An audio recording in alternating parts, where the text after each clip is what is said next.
When do we want to do a mic check, or do we not? Byron. You're not going to follow her. Wow, this is a dangerous game you guys play. This is so cool. Oh my god.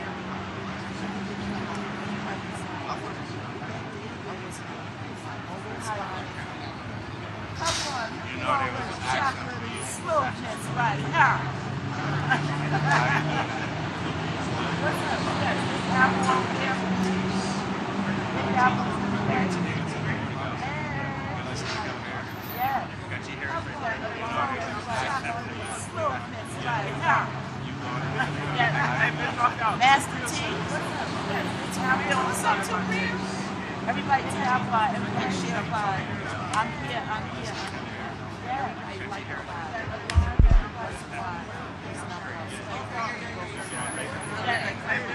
Master T. What's up, too, man?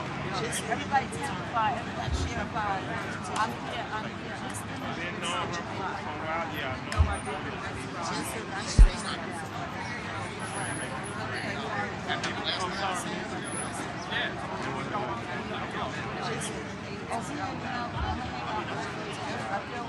By the time I said I feel like by the time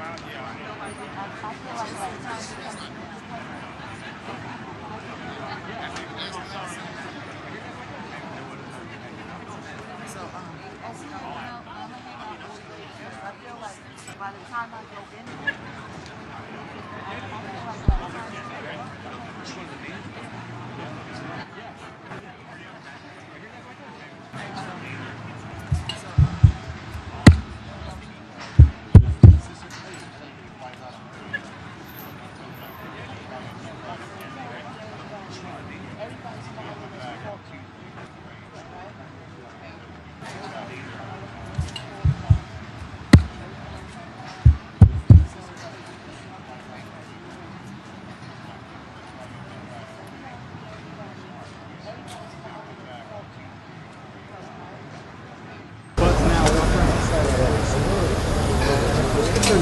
Oh, Brian is here, I think.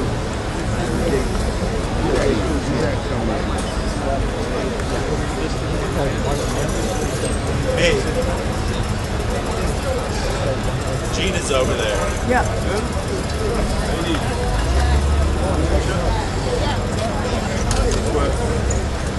Right? The lawyer?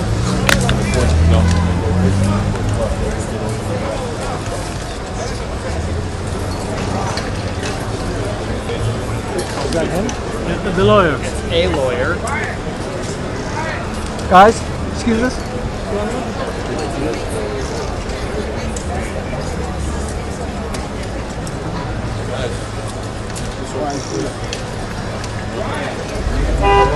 An appointment for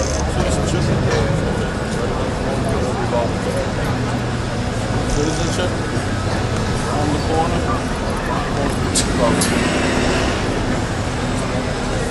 Brandon.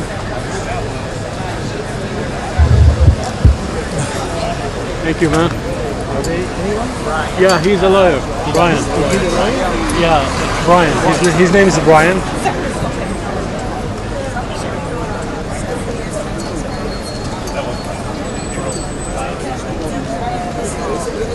Any family has lawyers. Kenny, every time I try to film that light, Kenny, my lens, that light. Are you able to get some shots there? Thank you. Bling, bling, bling, bling, bling. Yeah, it's just, I'm so sorry. Close the light there. Put that in your pocket or something. I was running, girl. Come, everybody say hi. There goes Candy right there. Make sure you follow her. You got Candy right here. Candy, girl. Candy. I'm set up now. Look, I was running, girl. Come, everybody say hi. There goes Candy right there. Make sure you follow her.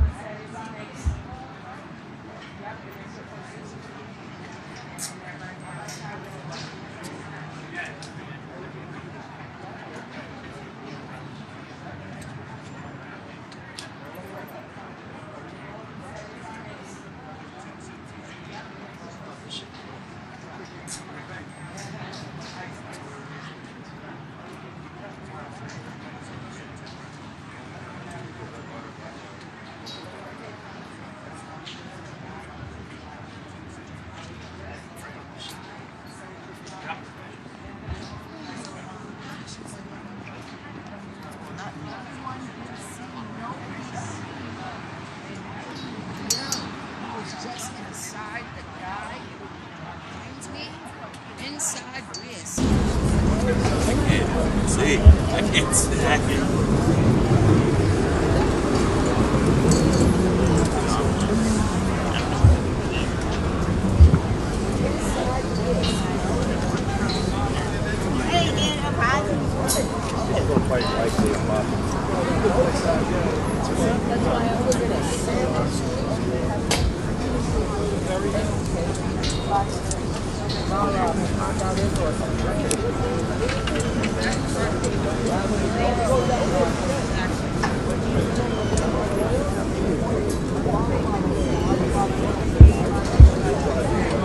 And after that,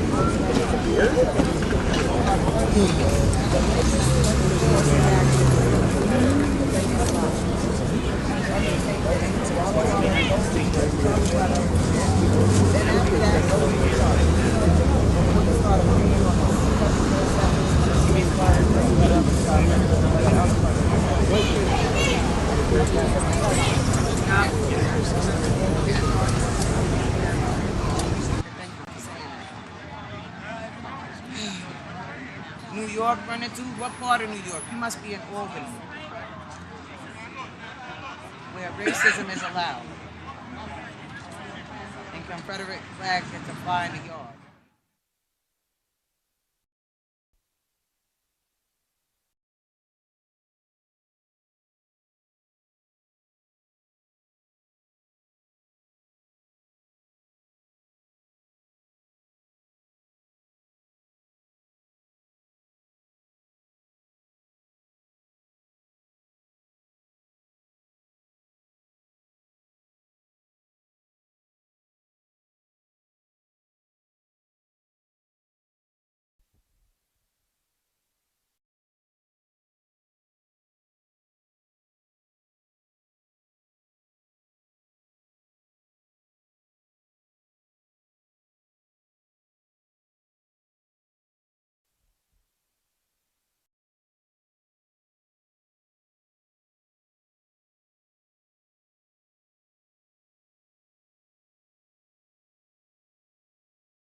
That's gonna be my reply. Mike in the mic. Be like Mike. It's not possible. Be like Mike.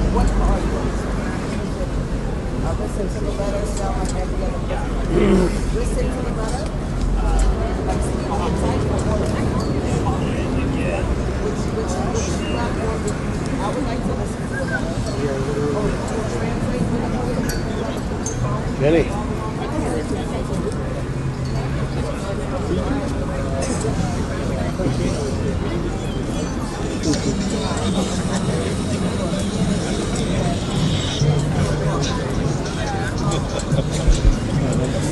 Brendan. I did too. Let us climb in. That's the lawyer, the main lawyer. I forgot his name. The guy with the glasses.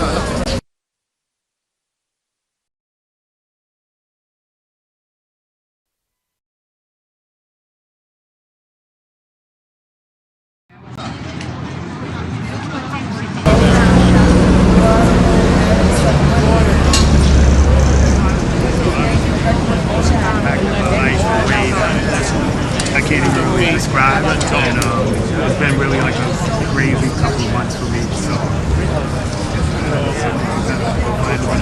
Janice, closure. yeah, it's kind of like a closure area for me. If this is the fact that it's being I need you, man. Terry's daughter. you know, my honest opinion is this is time served right now. I think he's time served. I think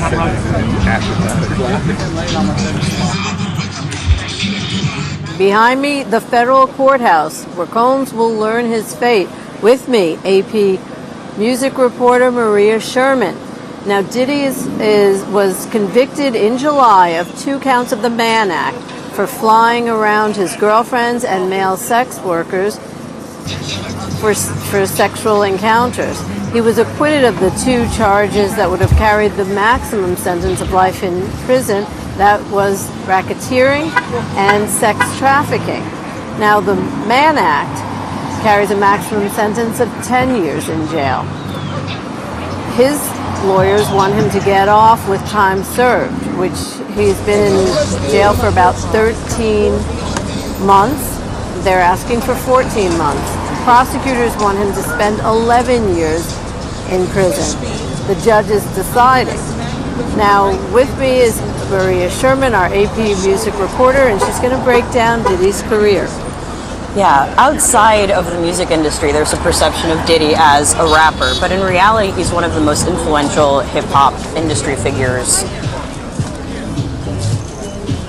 Career. He worked at labels in the early 90s. He founded Bad Boy Records in the early 90s, which is endlessly influential. He signed the Notorious B.I.G. And I think there's a real close relationship between Biggie and Diddy. Rapper Combs, when people think of Combs' music, they're often thinking of the records he produced and released, as well as the work he did with Biggie. He has a verse on Mo Money, Mo Problems, which subjectively would be Diddy's biggest hit, but again, it's a feature. It's more accurate to think of him in terms of his entrepreneurial ventures. He is a music mogul, of course, music executive, a producer, but he also had his hand in colognes and perfumes. He was a brand ambassador for Ciroc. The relationship was so close with the liquor brand, some people thought he owned it for a while. He was a reality TV figure, making the band most famously, creating the R&B girl group Danity Kane. He has all of these other avenues and ventures that are really what kind of has defined his career up until this point. He's also seen as sort of like a big figure in the party scene. The White Party was synonymous with Diddy. So that's really kind of what we're looking at when we're talking about Combs as a public figure. And when we're talking about Combs as a public figure, one of the things that will be presented in court today is a video that his team has made of him. It's about a 11-minute video that breaks down his life, his family, his businesses. It's there to paint a picture of Combs as a man who's devoted to family, who's devoted to his businesses. It shows him opening his schools, those charter schools in Harlem. And one of the things that we also learned is that while he was in jail, he was teaching a course to his fellow inmates, just a life skills course, really. He said that they were looking towards him to find out, how to make money, how to do other things that would make them as successful as he is. And, he was very successful. Yes, and there's a sort of, now the question a lot of people have been asking me, and I've been speaking to sources and other figures in the industry, is what sort of becomes Combs' legacy now? Because the perception is he, for a long time, was a sort of hip-hop success story. This is the American dream. You have success through your art, and then you have other successful business ventures, and you sort of pay it forward to the community. I think a lot of it goes down to the actual conviction from earlier this year. As you were mentioning earlier, he was found guilty on prostitution charges, but not those larger sex trafficking and RICO charges, which means there will be a lighter sentence than I think prosecution was mentioning or endeavoring for earlier. And that aspect of it makes it different from another big high-profile case. Something like an R. Kelly is a common comparison, because R. Kelly, of course, was convicted of sex trafficking charges and was sentenced to 30 years in prison. With Diddy, because there aren't those larger charges, some of the sense that I'm getting from other professionals in the industry is that the trial isn't necessarily what's going to color his legacy. It's actually some of the language and the sort of sensational aspects of it. The mention of baby oil in the trial, a lot of language that's come out of this, like freak-offs to use as a description of these drug-addled parties, that's already become hip-hop vernacular. And a lot of PR crisis folks think that is actually what's going to sort of eclipse this legacy of him as larger than life music mogul. It's going to be some of the language and the jokes from the trial, which is kind of interesting. Speaking of the trial, we saw a few of his other performers come to testify in the trial. One of them was Kid Cudi. There was an incident where Kid Cudi's Porsche was firebombed, and he basically blamed Diddy because at the time Kid Cudi was also dating Cassie. Cassie and Diddy were on a break, and Kid Cudi dated her. He went home for the holidays to her home in Connecticut with her family. So they were seemingly very close, and there was testimony in court from him that he blamed Diddy for the firebombing of his car. But Kid Cudi is a pretty well-known rapper. He was probably the biggest celebrity to testify at the trial. Yeah, I'd agree with that. I think Kid Cudi is objectively the biggest name. The name we're hearing most commonly is Cassie, of course, who Diddy was partner to, signed to Bad Boy when she was a teenager. She was 19 when they met. He was 37. They started a romantic relationship. But Cassie and Kid Cudi's relationship had definitely come up in the trial. Kid Cudi is, I would say, one of the more influential alternative hip-hop artists of the last couple of years. I think maybe best known or first known for releasing the song Day and Night in 2007. Really kind of inventive MC, melding all these different genres in a way that we saw in the future. If you can remember back to that period of hip-hop, he was also originally one of Kanye West's protege, very sort of distinctly the sort of pre-controversy Kanye West, and was signed to his Good Music label. But exactly as you said, Kid Cudi testified after Cassie, and he said that Combs broke into his apartment and there was a relationship with firebombing of his car. But Cassie, I think, is really a sort of key person to highlight here. She filed a lawsuit against Combs in 2023, and it was settled, but it was sort of the thing that kind of started a wave of lawsuits that Combs has faced in the years since. She also had a hit, Me and You, in 2006. It was #1 on the R&B charts. It's a great song. But after that, her career was kind of stalled, and the thinking there that I've gotten from other people I've spoken to in the industry is it was related to her contractual relationship, at the very least, with Bad Boy Records, because she was also teasing a sophomore album that never came out. She didn't leave the label until 2019. And, if your first album comes out in 2006, 2007, that's a big period to not have a career.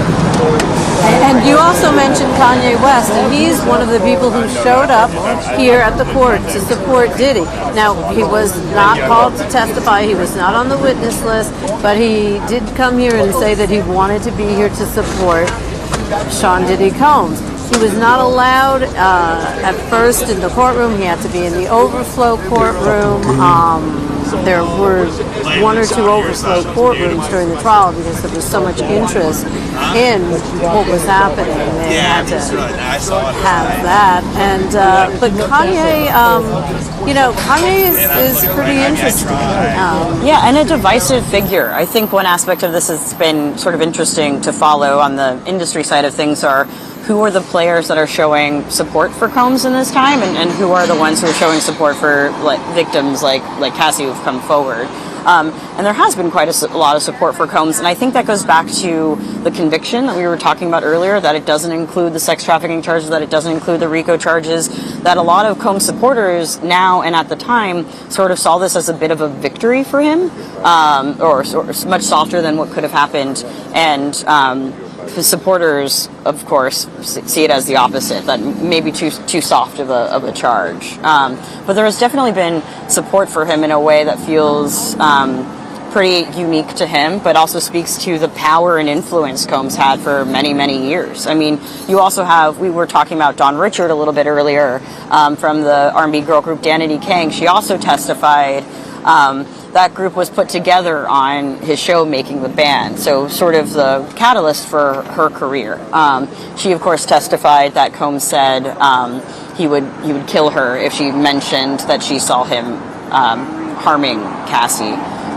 So there are very much a lot of music players coming into the conversation as well. Someone like Kanye is very divisive, of course, and takes a lot of attention away from other things we're talking about in this case. So I'm not surprised that there. Now, you mentioned some of the more spectacular things to come out of this trial. that are making their way into the vernacular. For example, baby oil. And outside of court, at one point, there was someone giving out baby oil as a sort of a play off of what was going on inside the courtroom. Yeah. What do we expect any rappers? You know, we hear about these diss tracks and whatnot. Do we expect any rappers to use any of this, or is it just a no-go? Yeah, it's an interesting question. I would be shocked if there wasn't somebody who's already rapped, maybe on a more like amateur, novice, sort of unknown underground level. It seems like it would be quite a divisive decision to be making, to choosing to do that now. But because of the fact that like someone's handing out baby oil in front of a trial in a courtroom with some very serious cases kind of shows that there's a bit of a cavalierness to the way that the hip hop culture and music culture is kind of responding to this in some ways. And some of the people I've spoken to are kind of concerned by it. Of course, the fact that there are male escorts involved adds an extra wrinkle. Some of the experts I was speaking to and some of my sources were brought up the fact that no Diddy has become sort of shorthand rather for sort of like to connote like no homosexual activity or something as a way for people to communicate with each other, which is, you know, now sort of modern slang. But the danger, of course, is distracting from what we're covering here today, which is the sentencing and this case. And of course, it came out in testimony during the trial that the male escorts were hired to perform in these what were called freak-offs.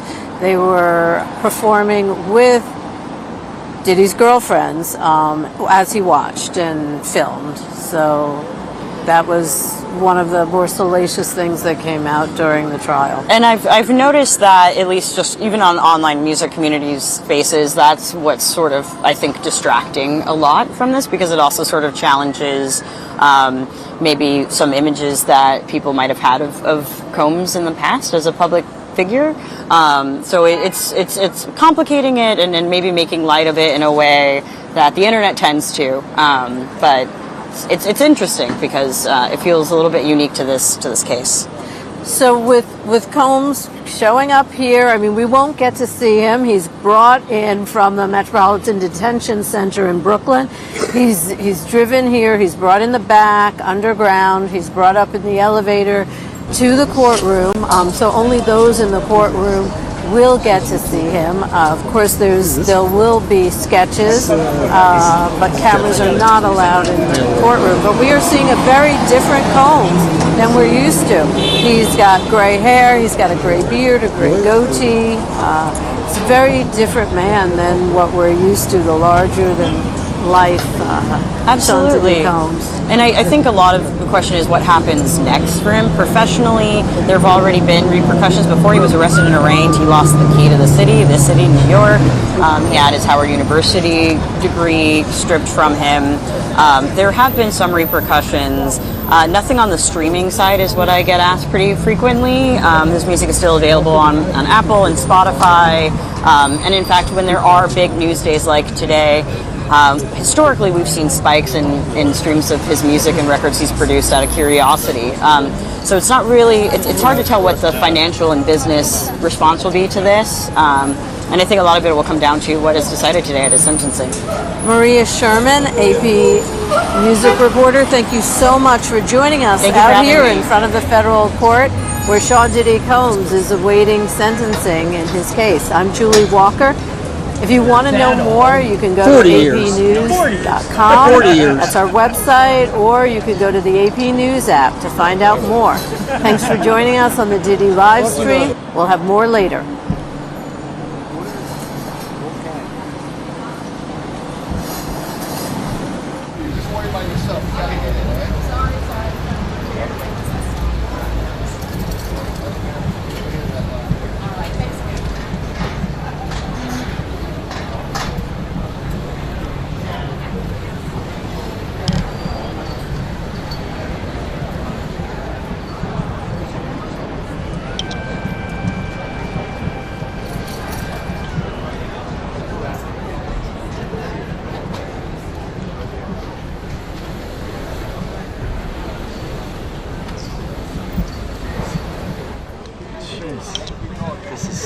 I'm going to be out there with them.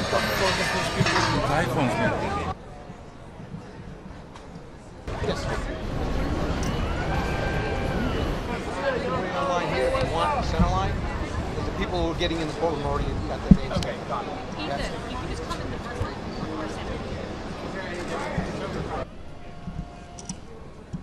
Very well, I appreciate thank you. Right? Yeah, I appreciate it. I have 2 civil lawsuits against Sean Diddy Combs. Yeah, I know.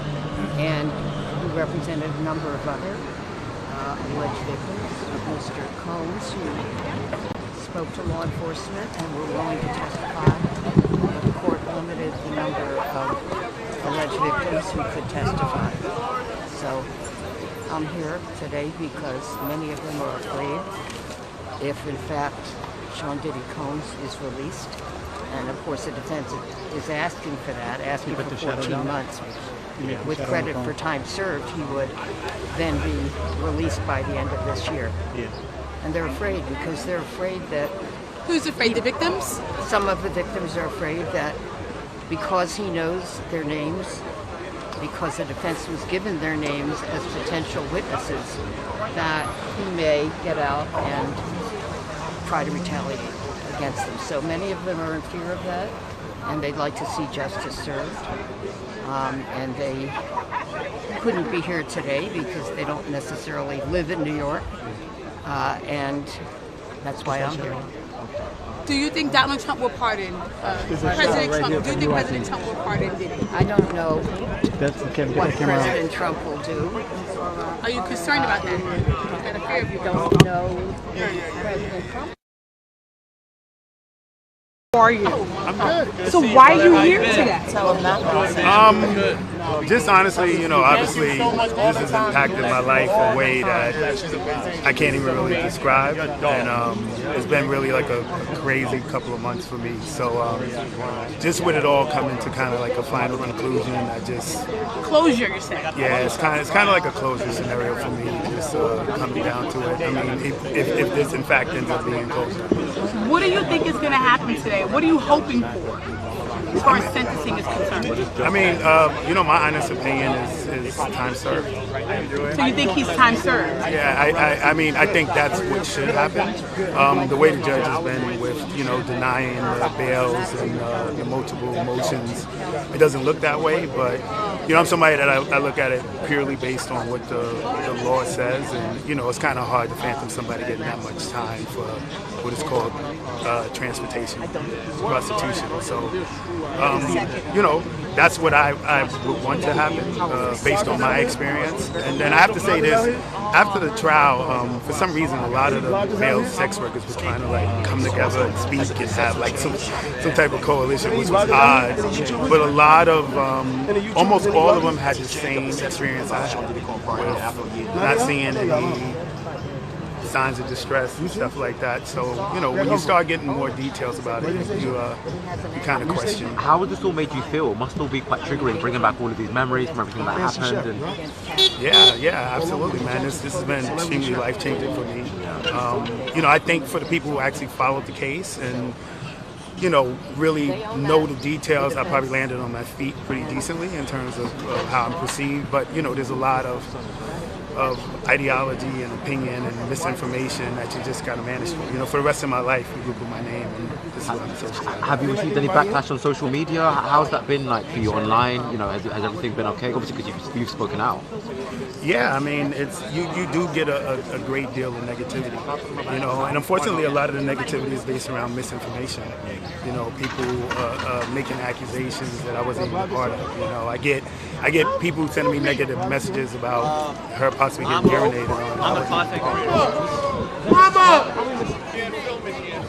Mama! How'd you feel? Mama! How I miss my mom? Yeah, this is the judge. This judge is down.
Bien, aquí no hay nadie tampoco estúpido, ¿sabes? Sí, hay una monetización, obviamente.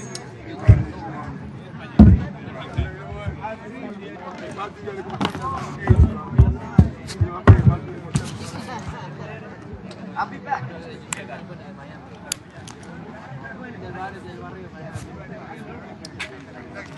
Hey, good to see you, man. How are you? Good to see you, man. Oh, thank you so much. Appreciate it.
That's what you take with them, too.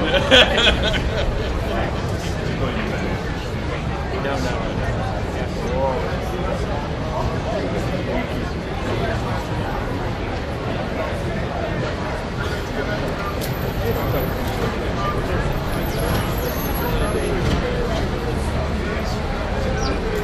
Let me know if you need anything. What are you going in for? I'm going inside for that.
Yeah, you have your brother. Yes.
How you doing? I said, yeah. How you doing? Good to see you, man.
Boy,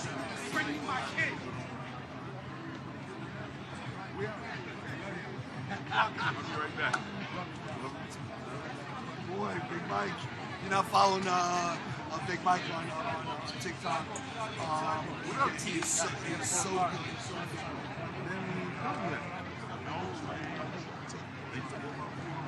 I hope so. I'm ready.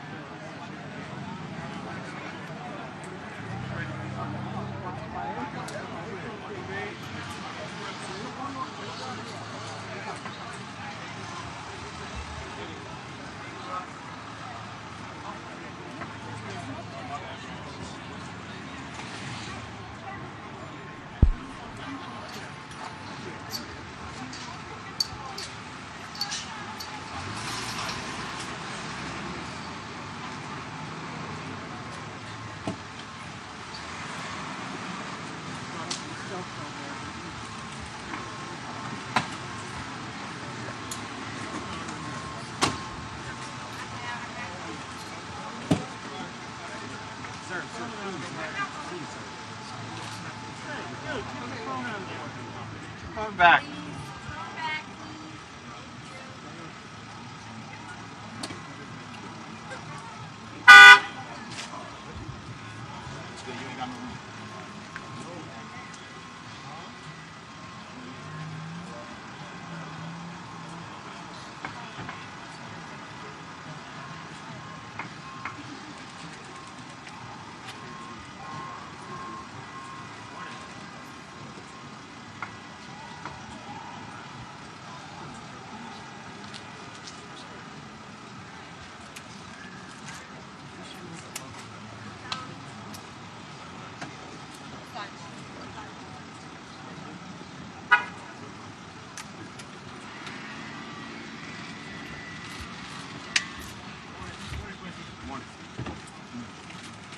Good morning. How you guys feeling today?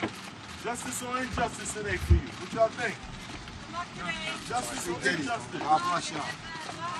We did it. We need more than love.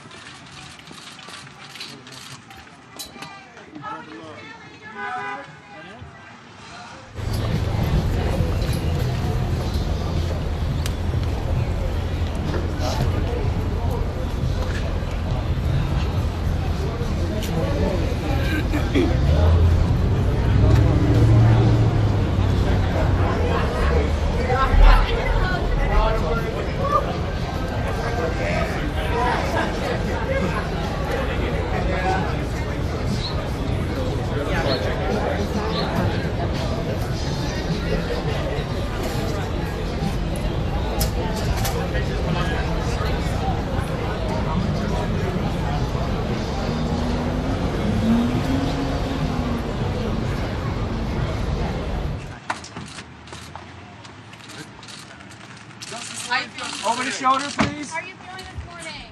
Daddy coming home? Oh, yeah. Brandon, are you saying family member? What are you saying?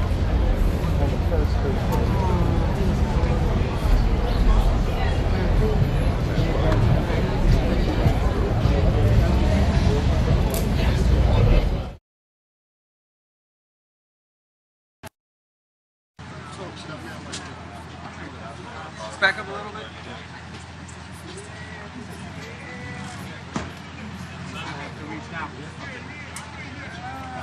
Yeah, I got to back up a little bit, please. Yo, are you even fucking fresh? No.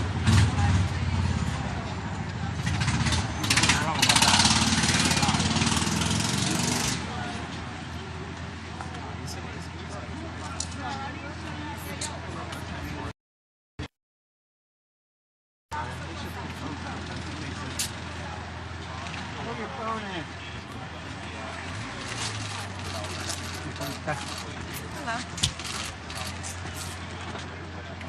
Over the shoulders. Christian, what up? Christian. Justice or injustice today? What you think? I'll be right here when you get back.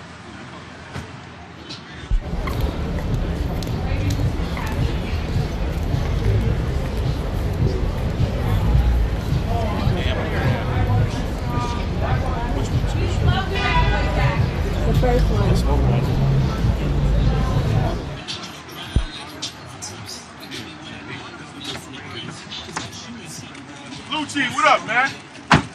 feeling today, Lucci?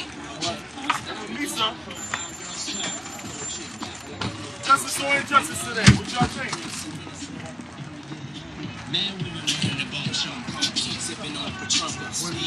You want this one?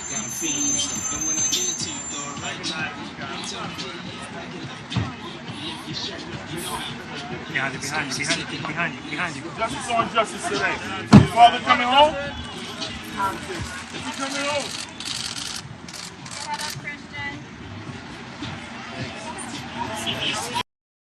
Dirty body. Oh shit.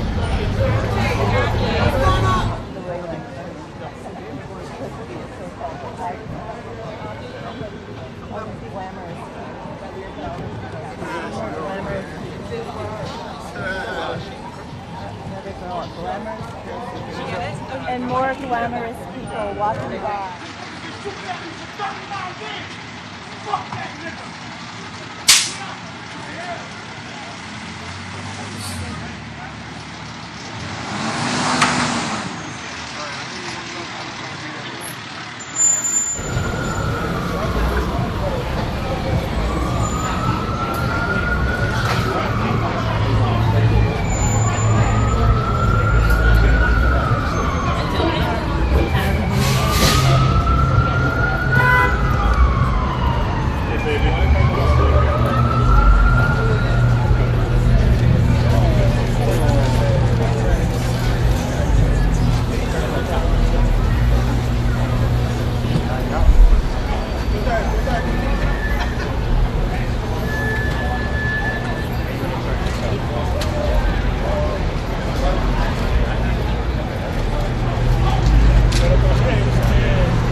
Yeah, this is family members, victims.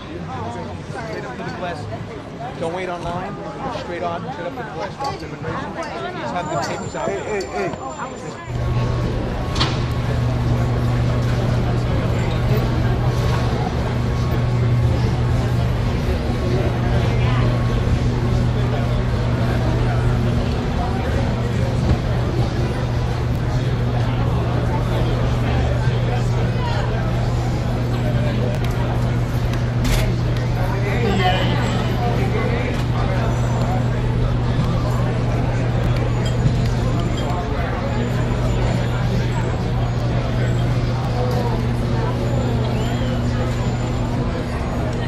Rochi with fur.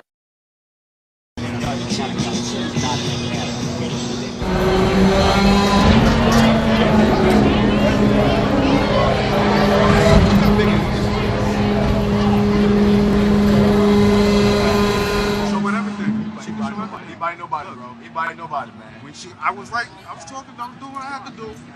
She was behind me. She was like, don't touch me, don't touch me. I was like, I'm not touching you. You're touching me. I walked across the street. She followed me. So at any point did you break the tablet? No. When she's throwing up her hands, I went like this to defend myself. I use justification to defend myself. She attacked you with the tablet? Yes, from on your property to across the street. From your property to across the street. Anything else? So,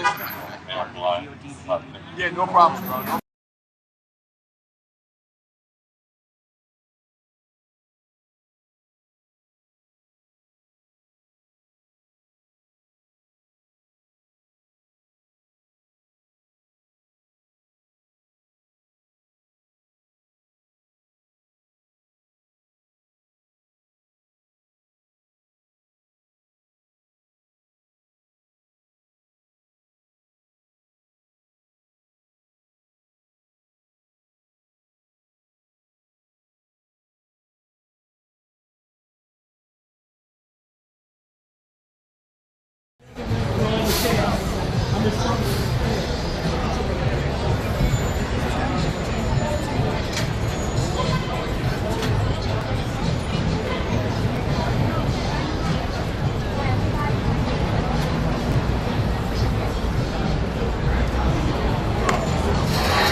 Testing 1, 2, 3. This is the right microphone.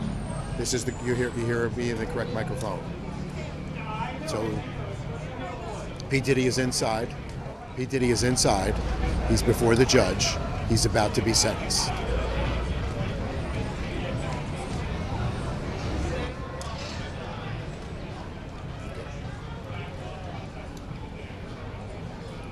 At the courthouse, P. Diddy is inside before the judge. He's about to speak. The judge will render his sentence.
morning, we saw Diddy's mother arriving to the courthouse, and that was not long before his children got here. The early minutes of this hearing expect them to be really technical with the judge. Good morning. Welcome to the AP News live stream of the Sean Diddy Combs sentencing. We're here at federal court in Lower Manhattan, the building behind me where the 55-year-old Combs will learn his fate. Prosecutors are pushing for at least 11 years behind bars. Combs' attorneys say it should be 14 months. He's already served 13 months in jail while he was awaiting his trial, during his trial, and then while he was awaiting his sentencing. He had asked for bail. He had asked to be let out on bail, but the judge declined. So now he's going to find out what his fate will be. His family is here as well. They arrived a short time ago. 6 of his 7 children and his 84-year-old mother. They all emerged from vans in front of the courthouse. There was a big push for media to get to them. They were behind barricades as the family walked in. They've been here through much of the trial to support him. His mother here every day to support him. She wrote a letter to the judge asking for leniency, saying she knows her son is not perfect, but he deserves to be let out to spend what time she has left as an 84-year-old with her and with the rest of his family, his children. Several of his children also wrote letters to the judge, and Sean Diddy Combs wrote a letter to the judge saying that he's sorry for what he did. He knows just saying sorry is not enough, but he says he's a reformed man. He won't be back in criminal court again, and that he feels like he's ready to be let out and move on with his life. He wants to be back with his family, to be a father to his children. At the same time, Cassie, his former girlfriend, who was one of the prosecution's star witness against him, also wrote her own letter to the judge saying Combs is not a reformed man and that he should be put in prison. He should not be let out. The judge having to weigh a lot of letters from people, and also we'll hear from Sean Diddy Combs in court. He's going to have his chance to address the judge directly. The defense will also have a chance to address the judge, as will the prosecution. And then Combs made a video. It's an 11-minute video. It goes over his life, his music career, his bad boy entertainment producing career. It shows the schools in Harlem, the charter schools that he opened. It's just basically an overview of his life, painting him in a picture that he hopes will be favorable to the judge to let him out. Now, again, I mentioned Cassie earlier, his former girlfriend. Of course, Combs was convicted on 2 counts of the Mann Act for flying around his girlfriends and male escorts for the purpose of sex. Those are prostitution-related charges. They carry a sentence of 10 years in prison each. He was convicted of 2 of those Mann Act charges. He was acquitted on the more serious charges that would have landed him in prison for the rest of his life. That was sex trafficking and also racketeering, the RICO Act. Now, the jury acquitted him of those 2 more serious charges. Now, again, he's expected to address the judge and address the courtroom where his family is now there. And, some of the things we've seen out here, a large crowd in front of the courthouse and a lot of reporters. In fact, people started getting in line for the court Wednesday, sleeping on the street overnight. Those were mainly line sitters, people who wanted to hold the space and sell it for someone else who wanted to actually be in court. Cameras are not allowed in court, so we won't be able to see Sean Diddy Combs, but there will be sketches of him. He's a very different man than what we are used to. He's completely gray. His hair gray, his beard gray, his goatee gray, hair dye not allowed in court. Hair dye not allowed in jail. One thing he has told the judge in his letter is that he is a reformed man. He is a changed man. He talked about his time spent in jail teaching other prisoners life skills. That's one of the things he said he's most proud of, that the other prisoners were asking him for advice on business, and he was able to teach a course to them about how to act, how to do business, how to have some life skills. And also he said that he told them about how sorry he was for what he did. Now again, he wrote a letter to the judge, and that was released yesterday. And in that letter, he does say that I've had to look in the mirror like never before. My pain became my teacher, my sadness, my motivator. I have to admit my downfall was rooted in my selfishness. So he talked about how he was sorry for the things he did to his ex-girlfriends. We, of course, in court saw that widely publicized video of Diddy beating up Cassie in the hotel hallway. And then Cassie, one of the other things Cassie said in the letter to the judge was that it wasn't until that video came out that Combs finally took accountability for what he did to her. Cassie said prior to that, Sean had denied any physical violence with her, and then once the world saw that video, he actually apologized and said that it wasn't him.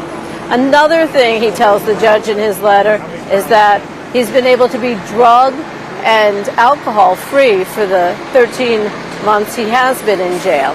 It's been like a substance abuse program for him, and he's never been alcohol and drug free prior to that. Another thing that he told the judge, I lost my way. I got lost in my journey, lost in the drugs and the excess.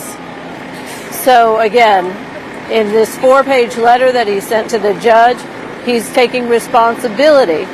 But Cassie, one of the star witnesses for the prosecution and his former girlfriend, said to the judge in her own letter, no, he's not. He's not sorry. He needs to be held accountable. She wants him to spend more time in prison. Again, the prosecution asking for 11 plus years.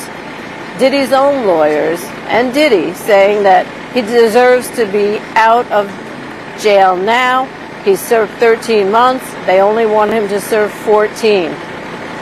Again, we're awaiting word from inside the court, where we have 2 reporters, to find out exactly what's going on, but we believe that Combs will address the court, and we know that there will be an 11-minute video of him shown to the judge. The judge weighing what prosecutors want against what Combs' defense team wants. Combs learning his sentence.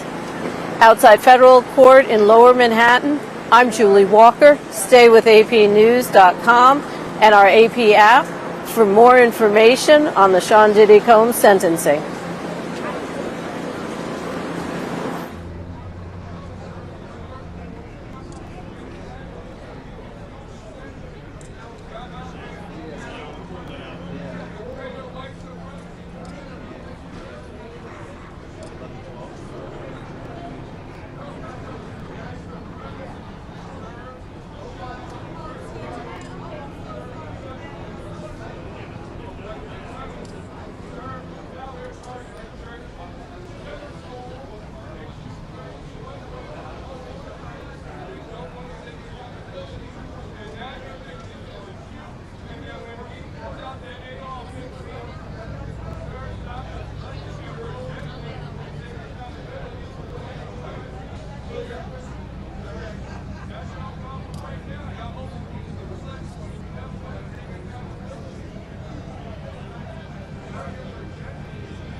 But I told him that day, he's like, no.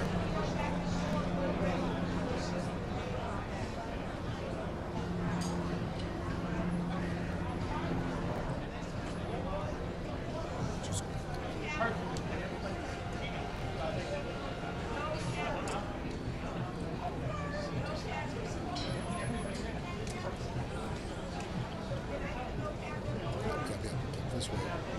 Come this way, come this way, come this way, and then this way.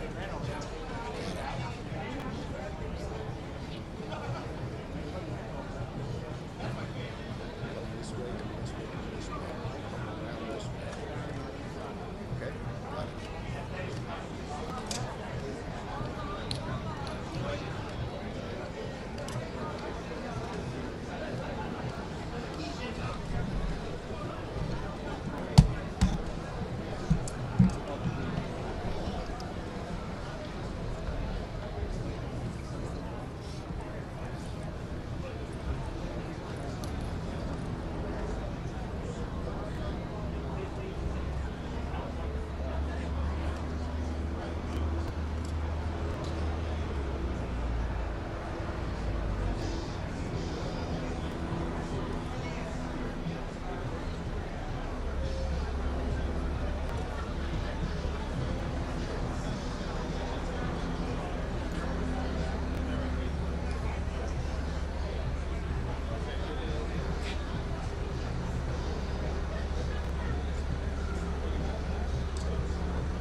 way, this way.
Have your press pass out. Don't put pictures.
Right here.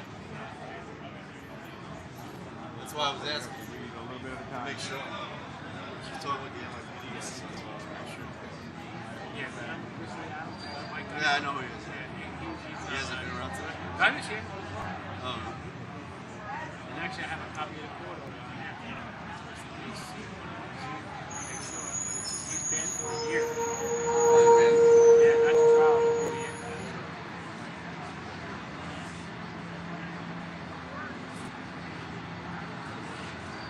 Yeah, I know. Yeah.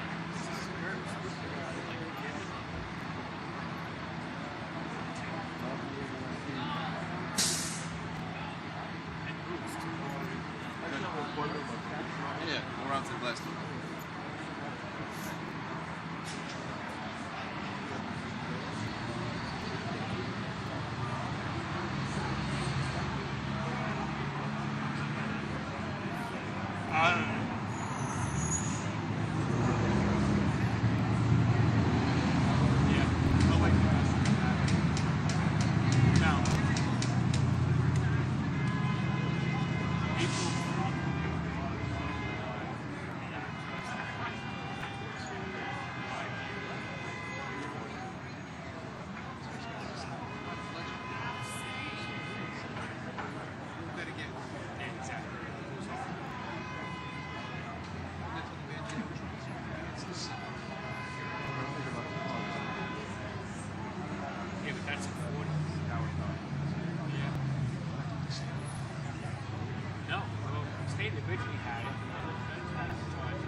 Yeah, that's why the state did not, they didn't drop the charges, but they're not pursuing her until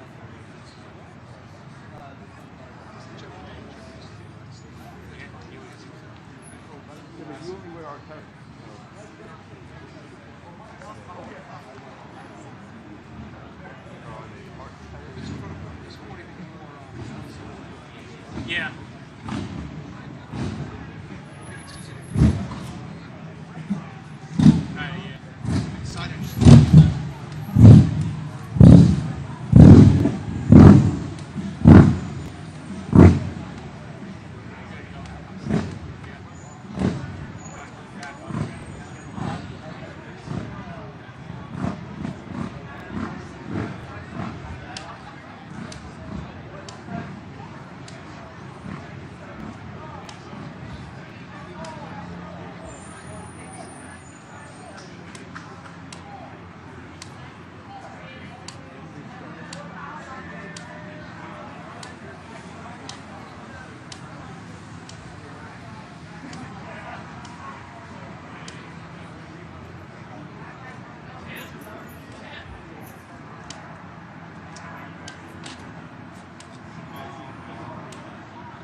Yeah, he went to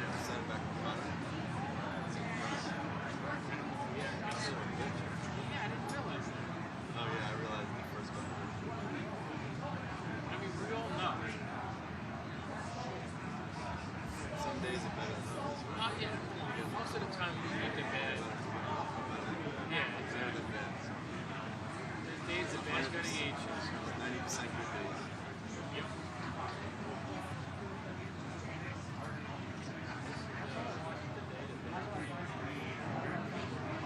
Yeah. This is the one you have to actually work.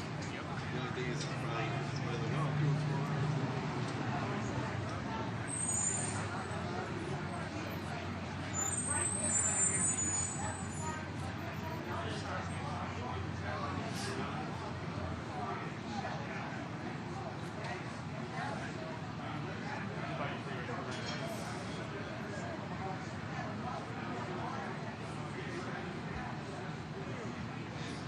Which they came last night. Which one?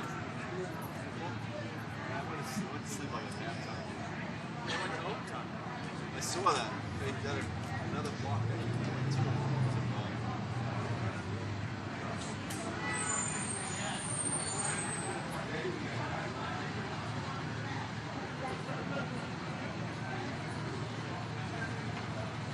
I woke up and saw the front of the baseball game. I was kind of surprised. I didn't see like my phone.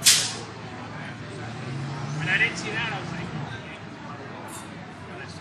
Oh, the kid was really good. He was blowing down the Red Sox. I saw the fifth inning. He had like 10 straight. Oh, you said CBS?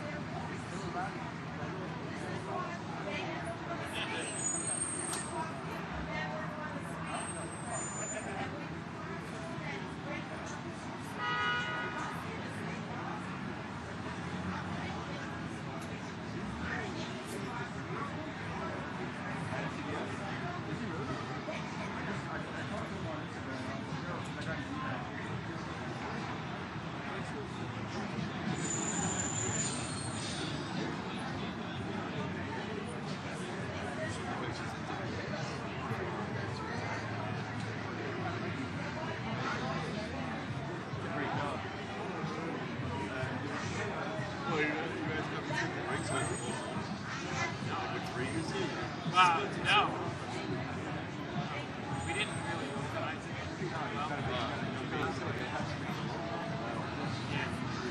Yeah, you would think that, yeah. Should be. That's usually what you guys do when you have a couple people like this. Yeah. You know what? This morning was chaotic.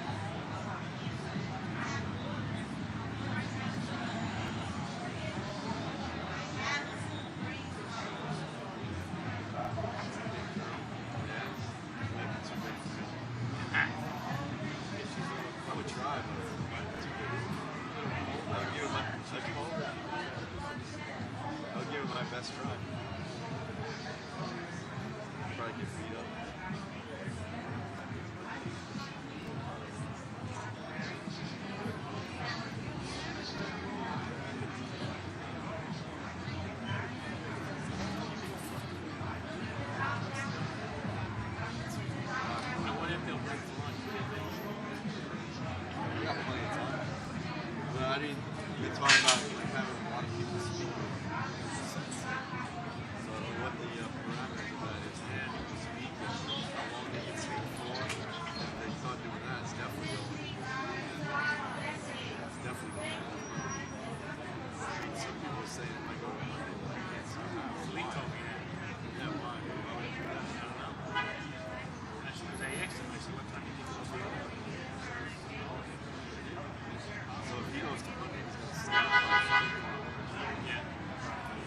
I would think so by 5. You know, realizing he has a lot to do. Yeah, let's do it. Yeah, push him on the weekend.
crossing right now.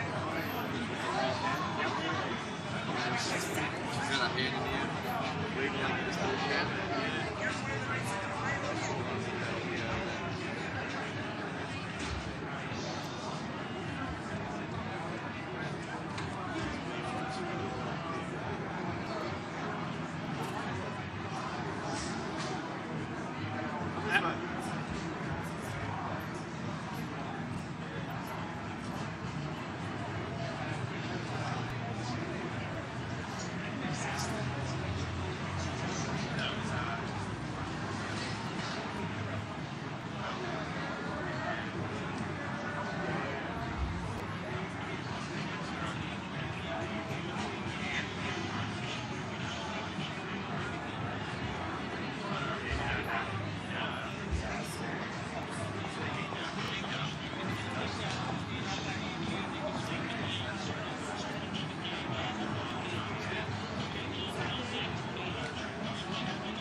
So he works at I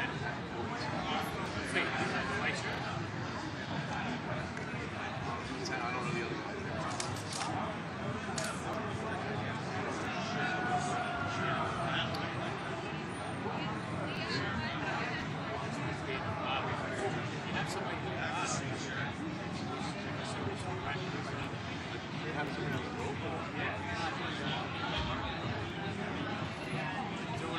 He should be up here now.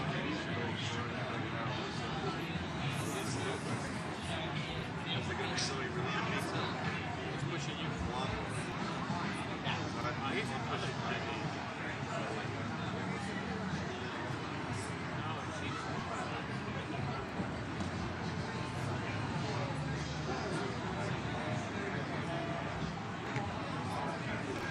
Zay is eating too.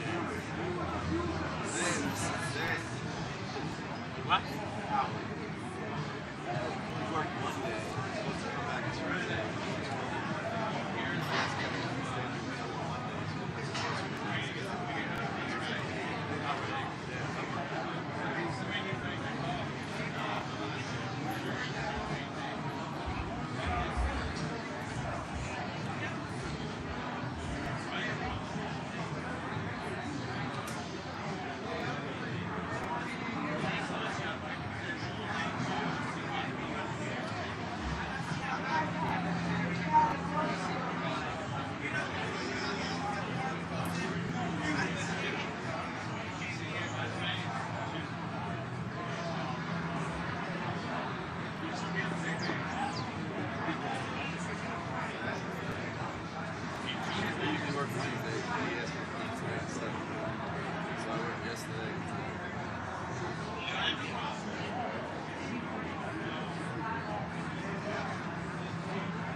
Yeah.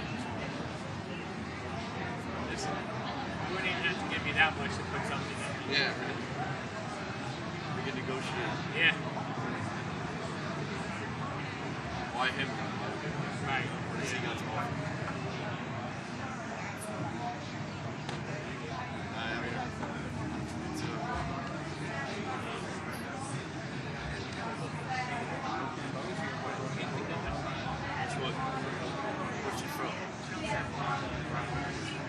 Oh, I can't believe it. She just came out a couple minutes ago. Yeah, she comes in and out all the while. All the while.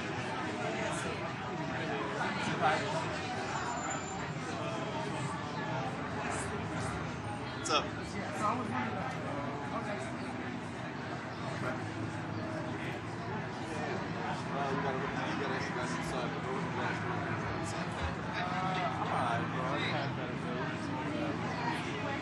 Nope, no questions today.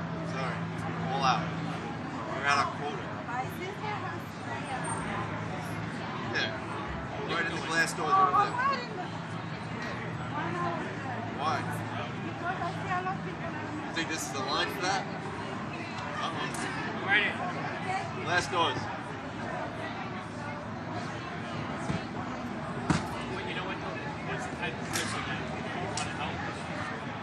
Not aggressive to go in. No, I'm saying, but the line doesn't move an hour, like 20 seconds. Even if it's a long line, it should not live a little bit.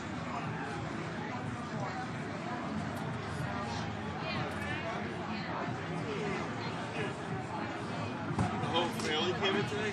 Kids came in? So, I don't believe so, no. I believe they know what, what, because it has to do with like Diddy, I mean not Diddy, Biggie. Right, Biggie and they're all like grouped into one. I think they have ideas of who did it, but I don't think they're solid.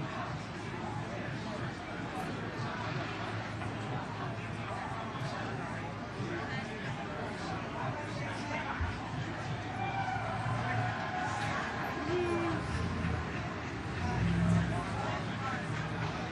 Next week.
Yeah, tons of it. I don't understand why that dude's stressed.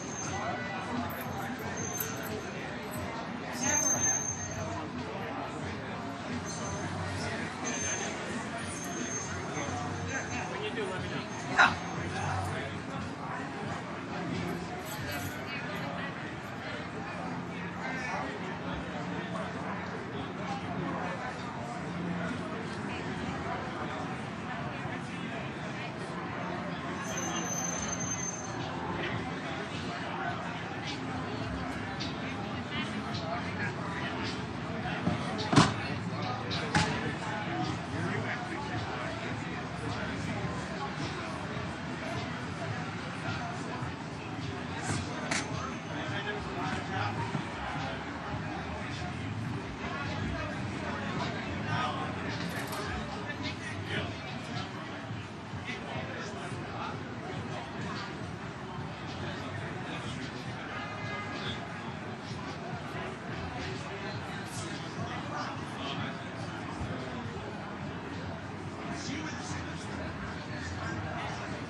Oh, okay.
Hard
Good afternoon. This is AP News live stream of the Sean Diddy Combs sentencing. I'm Julie Walker, and we're here right across the street from the federal courthouse in Lower Manhattan, where Sean Diddy Combs is awaiting his sentencing. The 55-year-old music mogul is set to find out how much time he will be sentenced to for the prostitution-related charges he was found guilty of back in July. Combs was acquitted of the more serious charges of sex trafficking and racketeering. That's the RICO Act. He was found guilty on 2 counts of the Mann Act. Prosecutors want the judge to send him away for 11 years. Combs and his lawyers basically want time served. He's been behind bars at the Metropolitan Detention Center in Brooklyn for about 13 months. Now, prosecutors are blasting Combs for, according to them, booking some speaking engagements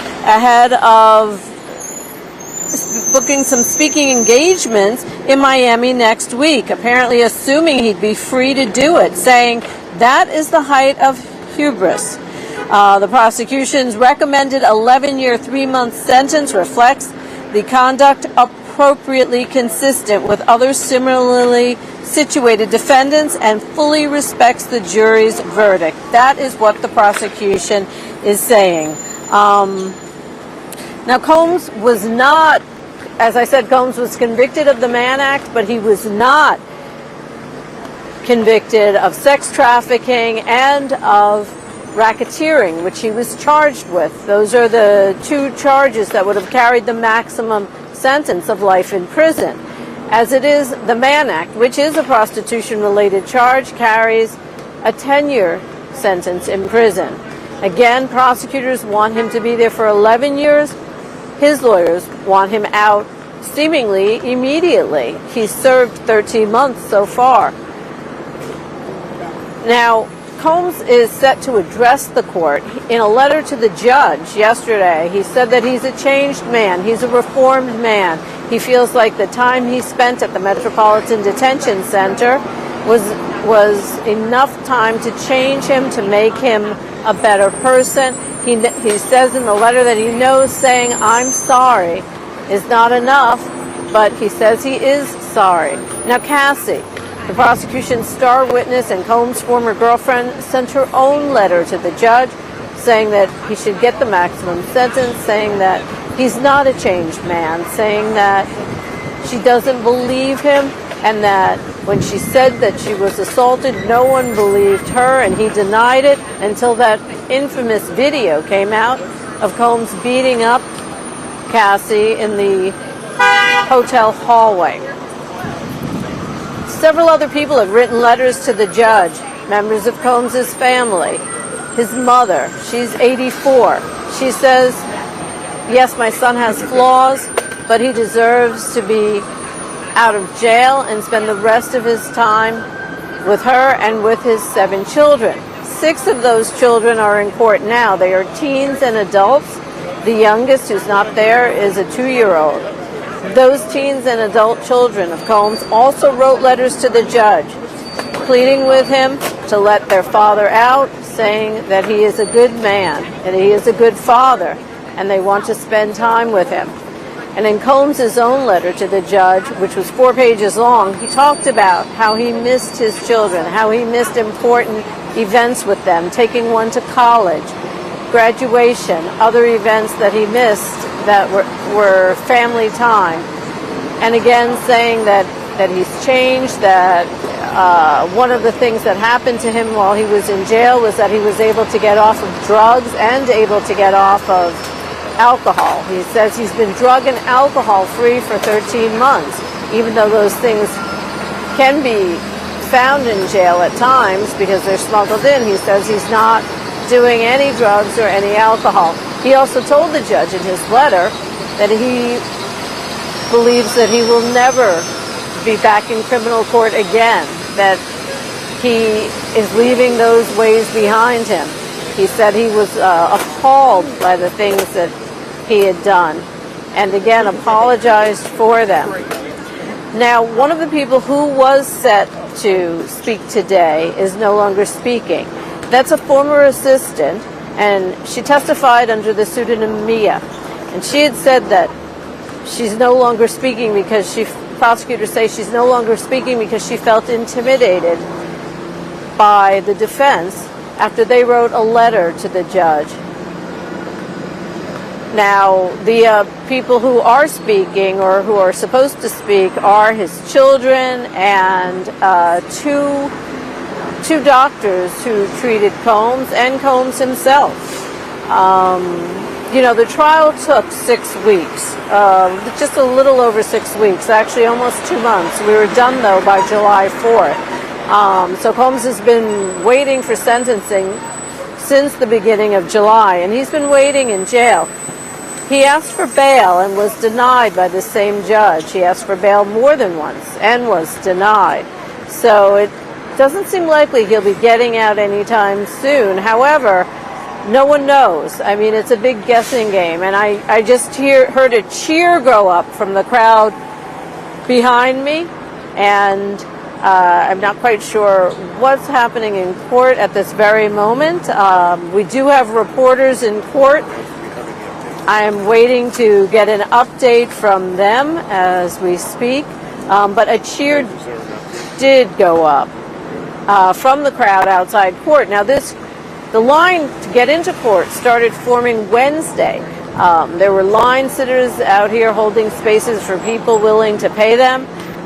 There were more line sitters on Thursday when we were here, and then when we got here at 6 a.m., there were people already outside court lined up to get in. That's the only way you're able to see what's happening, because none of the proceedings are broadcast. There are no cameras in court.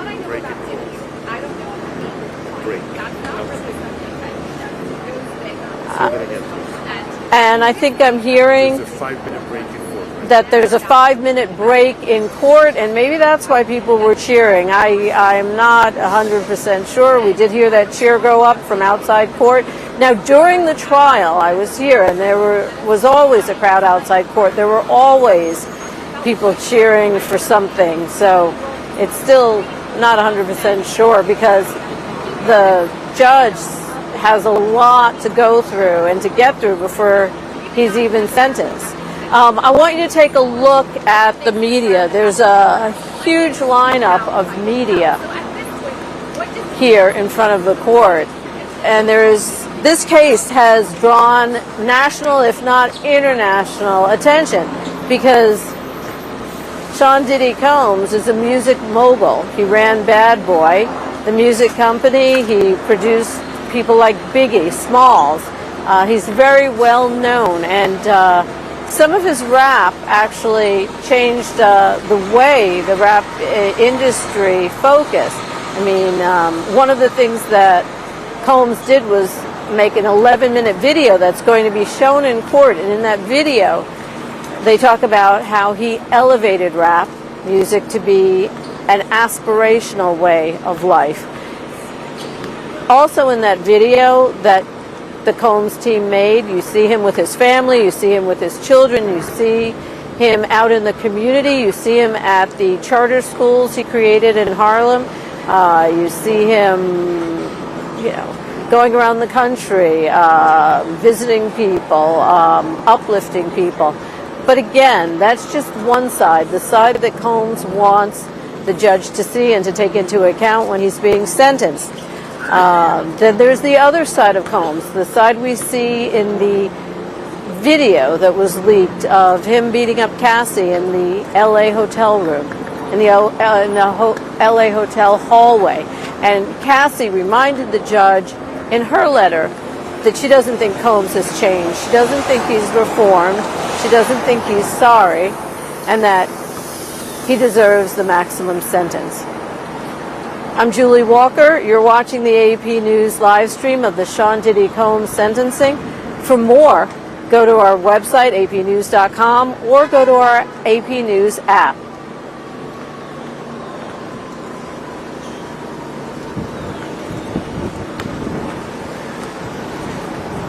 Clear?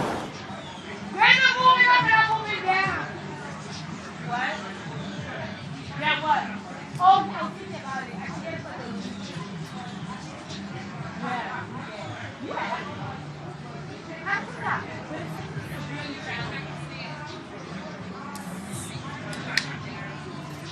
why? Because you're a security cop. You want over $250,000 on makeup. I can't go live on it. They banned me for life. And then I'm going to say my videos. Some videos go viral, but it says, oh, like, fucking like this. I hate TikTok. You want to show my video? Wait, what live you on? TikTok or YouTube? Oh, but that is fun. YouTube, TikTok, you can't do nothing. Wow, baby, you rich. You rich. You think you go live on TikTok, Instagram? I don't even attempt to go live on Instagram. Instagram for 1 year? Oh, yeah, I got that too. I got 1 year, but why? What did you do? No, you do a bunch of I know that. You do everything. But I like you, you're tough. You actually walk the way. You actually do it. You're a little tough. I was like, oh my God, you really fucking do that? And you did it. I was like, no way you fucking did that shit. Wow. So yeah, never. You didn't get a license for racketeering, right? The DA and shit. He's not coming out today. It's not festive. It's not nothing.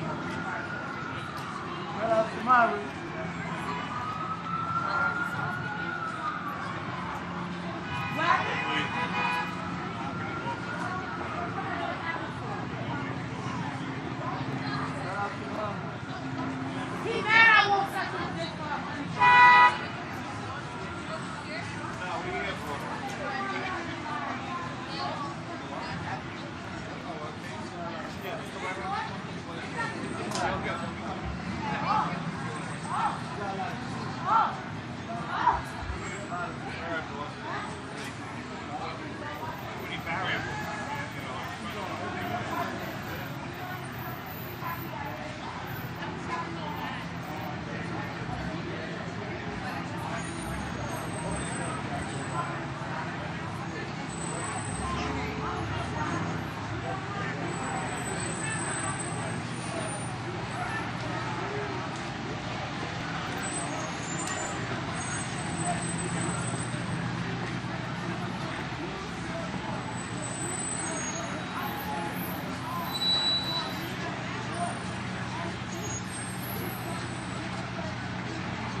Thank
you.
is, yeah.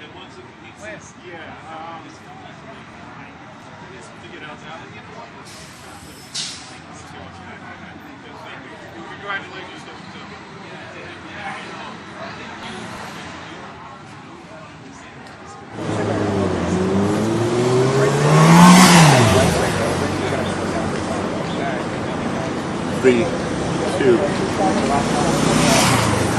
Good afternoon, and welcome to the AP News live stream of the Sean Diddy Combs sentencing. Behind me in the federal courthouse, Diddy is waiting to find out if he'll go to prison or if he'll be set free. And joining me now is Sarah Krisoff. She's a former federal prosecutor and she's an attorney with Cozen O'Connor. So she knows a lot about what goes on in federal court. Tell us a little bit about these sentencing guidelines. Diddy was found guilty of 2 counts of the Mann Act, which is a prostitution-related charge for flying around his girlfriends and male escorts for the purpose of sex, but he was acquitted of the 2 charges that would have kept him in prison for a long time, if not forever, and he was acquitted on racketeering and on sex trafficking. But what about the Mann Act, the prostitution-related charge? What is the judge looking at when it comes to sentencing? The first thing the judge had to do here was figure out what the guidelines are. There was a real dispute between the defense and the government about what the applicable guidelines range was. They were vastly different estimates, and the judge sort of parsed through all of that and decided he agreed with probation's determination of the guidelines, which is really right in the middle of 70 to 87 months. But the probation is really an arm of the court, and they have an obligation to independently determine the guidelines as well. But ultimately, the judge is sort of taking everyone's input, coming up with what he thinks is the appropriate guidelines range, and then that's the starting point, I think, for him in imposing sentence at this point. Now, prosecutors wanted 11 years. Is there any chance that he'll get 11, or do we just not know until the judge makes a determination? Listen, nobody knows what the judge is going to do until sort of the last moments of this, where the judge asks Mr. Combs to stand up and he imposes sentencing, and frankly the judge may not even know what he wants to do. He's going to have a really good idea, but he certainly could be swayed one way or the other by the arguments he's hearing, and will continue to hear for the next few hours. Now, let's talk about those arguments. I mean, this is the chance for Mr. Combs to get up in court and to talk to the judge, to speak to the judge, and we're also told that his family will get a chance to speak, and they're going to show a video. Actually, Combs' team is showing a video, and it's an 11-minute video. I saw it. It shows him in a totally different light. It shows him as a family man, as a community man. Is this something that's usual, or is this unusual to do an entire video? Listen, the defendant always, by statute, has a right to speak at sentencing, and if the court did not allow him to speak, it would be a big problem. Eventually, the sentencing would have to be redone. So we certainly expect to hear from him at the end of this. Sometime, the defendant usually gets the last word, sort of in the order of things, that goes last. But in this case, we've already heard from the defendant in a few different ways. We have, a letter from him. We have this video. The judge has made it very clear that he is concerned that Combs is not repentant at all, or is not really accepted responsibility for his actions, and that's going to sort of play into what the judge does at the end of the day. So I'm curious to hear, when Combs actually stands up and speaks live, does he take on a little bit more responsibility or not? That's been an issue that's come up.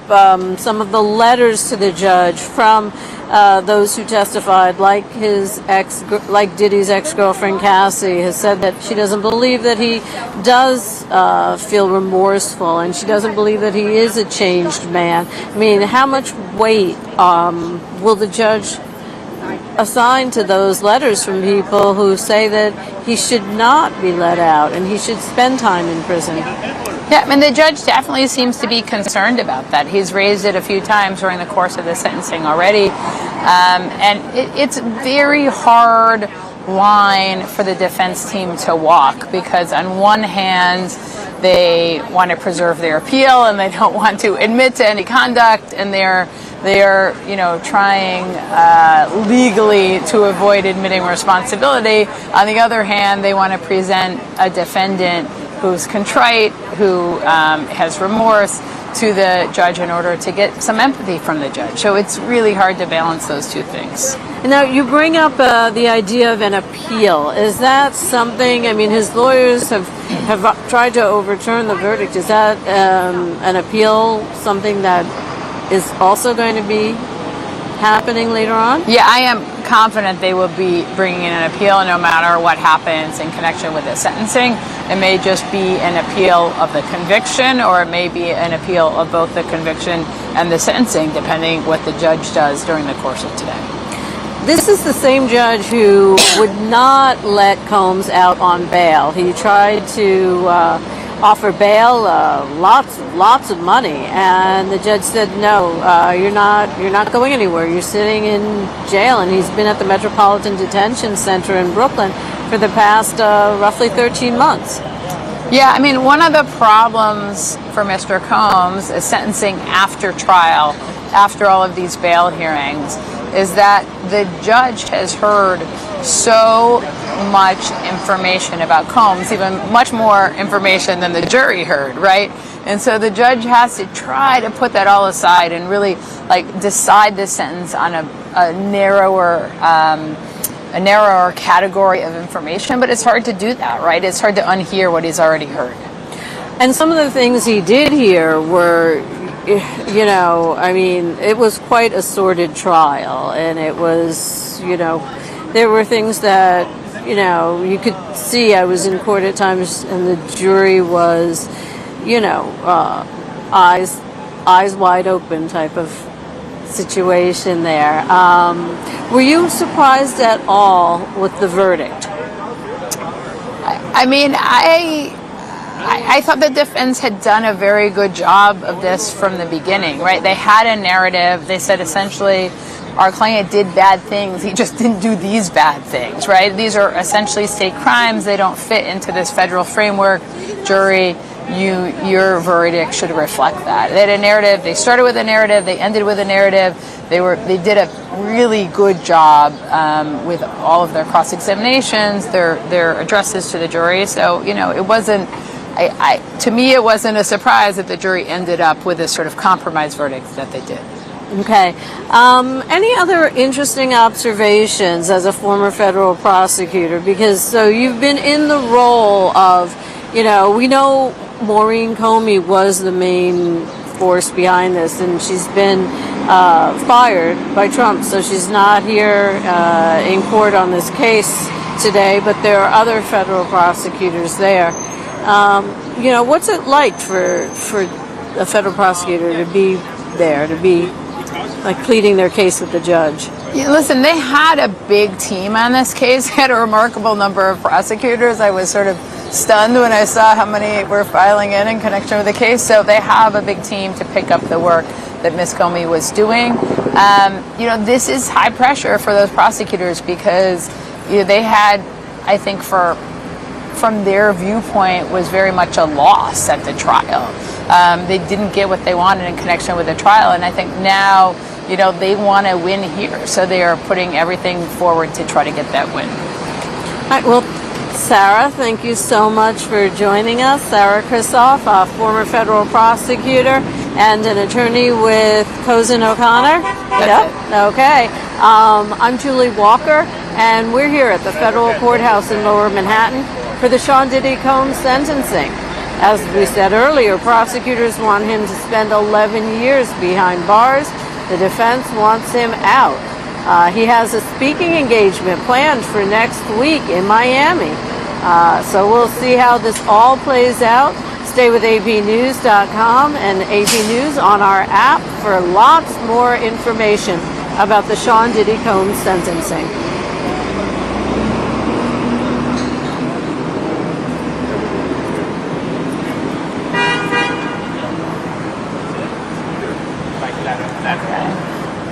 Thank you so much.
sit right there for a second?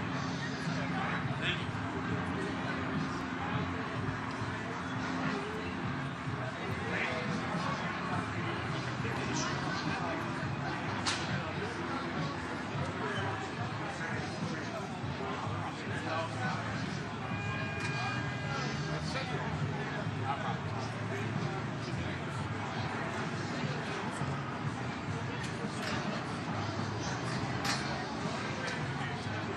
you.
Actually, you know what? Where are you going to? The county clerk? Yeah. Instead of going this way, go right down to the driveway. That should be open. I'm pretty sure that's open. Go right down. 158 or 158? Yeah, you'll be to see it right there. Instead of going down there, down the steps, just go right there to the driveway and make a left. You're good to go. Thank you so much. That was about to happen. That was about to happen.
I'm more feminine in America now because what? They're no longer consistent.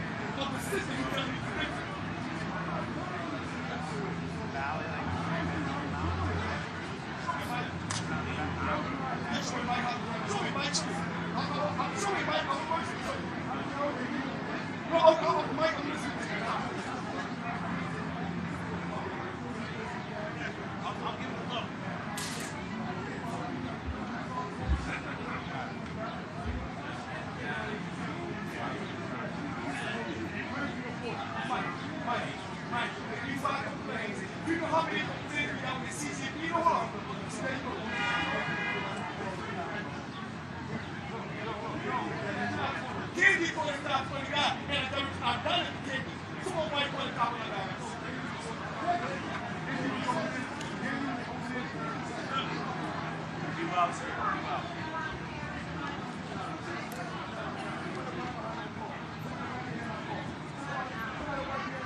No, it was because I didn't want to get hit by cars.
I'll see you later, right? It's my son.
Good afternoon. Welcome to AP News live stream of the Sean Diddy Combs sentencing. We've been here all morning. Combs is inside the courtroom. He's waiting to find out his fate. And with me now is Sarah Krisoff. She's a former federal prosecutor, and she is also a defense attorney at Cozen O'Connor. Now, the judge was Sarah Krisoff. She's a former federal prosecutor, and she is also a defense attorney at Cozen O'Connor. Now, the judge was allowing Combs' family members to speak, and we're just told that his children crowded around and told the judge that they want their father to get out of jail, that he served enough time, that they miss him. One of his daughters cried when she talked about already losing her mother, and now it feels like she could be losing her father. He's been in jail for 13 months. And so, Sarah, is this unusual to hear from so many people in Combs' life who are telling the judge that they want him to just serve get out and have time served? Yeah, it is unusual to hear from these people live in this courthouse behind us. So all of these character witnesses, provided letters for Mr. Combs. All of that was submitted in connection with his sentencing package.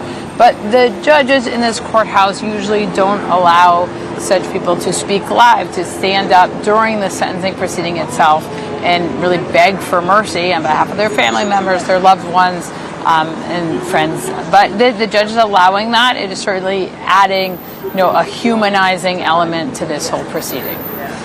And let me read what one of the children said. "My father is my superhero. Seeing him broken down and stripped of everything is something I will never forget." That's what Combs' son, Justin Combs, said. Now, something else going on in the courtroom is a video that Combs made. It's an 11-minute video that shows his life, shows all the things he's done, shows him with his family, shows his community work. How unusual is it that that Combs is being able to show this video in court? Yeah, I mean, that is a tactic that defendants are using, particularly defendants who have the resources to get those videos made, because it's expensive to do that, right? But it is another way to humanize the defendant to the judge. It's a way to sort of present information in a really compelling way. It goes beyond what you can see on a piece of paper. It's just, to have, pictures and videos to show the real person behind Mr. Combs, the whole person to the judge, is really important. And it's something that we're seeing much more frequently lately. Some of the people who testified against Combs are not in court, and they won't be speaking. However, they did send letters to the judge. Cassie, Combs' former girlfriend, she was one of the prosecution's star witnesses. She did send a letter to the court saying that she doesn't believe he's a changed man. She doesn't believe he's sorry, and that he should get the maximum. Now, what is the judge deciding when he's going to, in terms of sentencing Combs? Is he deciding between time already served and the maximum, or because prosecutors did ask for 11 years? Yeah, I think the starting point and the place, frankly, the judge is probably going to end up are the sentencing guideline as the judge has determined them. So the judge essentially adopted the probation's determination of what the sentencing guidelines are, the 70 to 87 months range. The judge has already said, he signaled to everyone in the courtroom, this is where I think the sentence should be. I'm having a hard time seeing why I should deviate outside of the sentencing guidelines. And I suspect that is where he is going to end up at the end of the day, unless he hears something that really moves him one or the other, something new that he hasn't heard already. How long do we suspect this will take? They're going to break for lunch soon. They're just seeing the video now.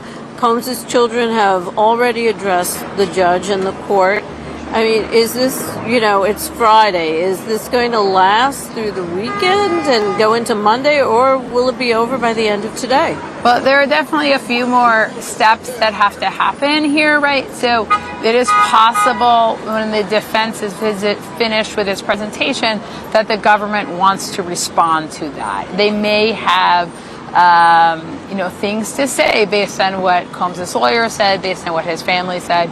I suspect they're going to get up and say, this is all very compelling what Combs' family said, but he brought this upon them, right? Like he committed these crimes, he's caused this harm to them. And so, I highly suspect they are going to have trouble staying quiet after the defense presentation. So we're going to have an opportunity to hear from the government again, and there may be some back and forth between both sides. And who gets the last word? So really, the last thing that's going to happen before the judge sort of likely takes a break and imposes sentencing, or imposes a sentence, or he may just roll right into the sentence, is Combs himself. So by statute, the court has to give Combs an opportunity to speak. He's going to give him as much time as he wants. I don't know how long Combs is going to speak for, but there are circumstances where that can go on for some time. And then that's sort of one of the last things that happens before the actual imposition of the sentence. Now, another person actually, the court will not hear from is a former assistant of Combs who testified for the prosecution. She went by the name Mia. That wasn't her name, it was a pseudonym. She had wanted to address the court, but then Combs's defense team sent a letter to the court, and the prosecution said that Mia felt like she was being, felt like she couldn't come forward. Yeah, I mean, there was a very strongly worded letter from the defense team to say it was inappropriate for Mia to speak. And so they had really two arguments. One is that she had already testified. She'd already talked at trial. She had her opportunity to speak. And two, that the jury had acquitted on those counts that related to Mia's testimony. So she was not a victim, a statutory victim under the law for the counts of conviction for which Combs was being sentenced. That was their argument. It was worded quite aggressively, which the judge sort of chided the defense team for that today, but ultimately Mia decided she did not want to speak. I think the judge very much would have let her if she had decided she wanted to, but she made that determination on her own. So any other observations or thoughts? I mean, you are a former federal prosecutor, so you've been in this position, you've been in this courthouse before. Now you're on the other side, you're a defense attorney. Any other final thoughts on this? Yeah, I mean, both sides are really doing everything they can to win or have a success here. They have the defense team has spared no expense or time in sort of putting together all the materials in connection with sentencing. The government is also sort of putting all of their resources to this. Ultimately, it rests in the hands of the judge. I mean, this is one of the hardest things for judges to do. You'll hear that if you talk to any federal judge, they will say sentencings are always the hardest. But the judge has a lot of information now from which he can make his decision. Well, the judge has a lot of information. That is so true. The judge has a lot. Again, the prosecution wants 11 years and 3 months. The defense basically wants time served.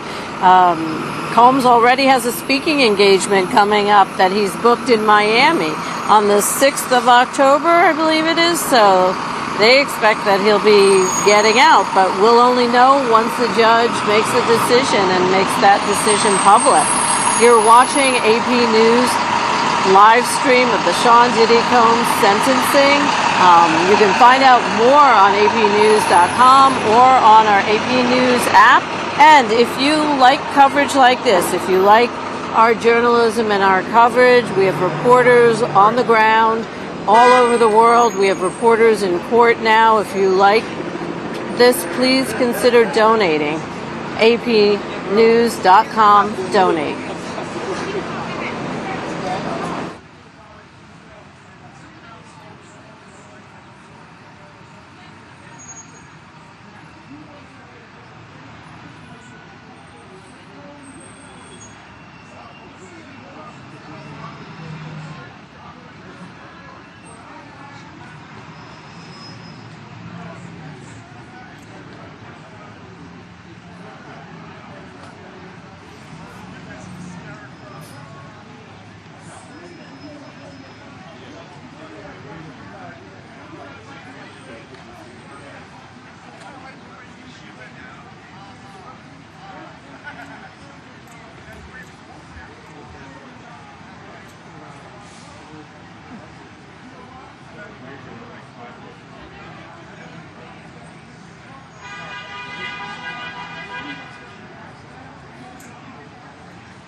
I know he will. He doesn't live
Yeah, then it was like, oh, one person different.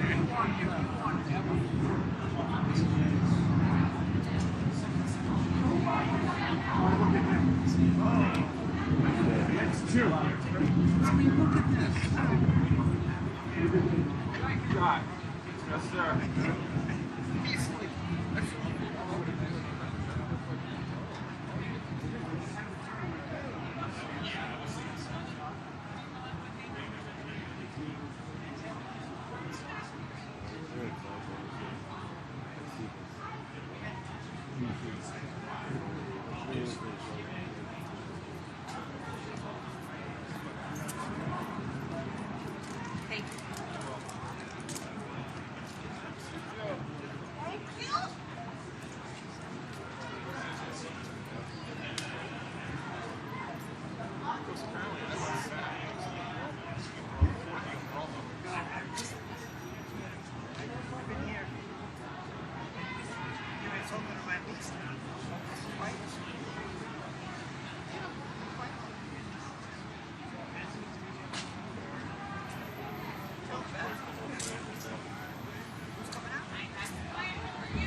What's up? What's up?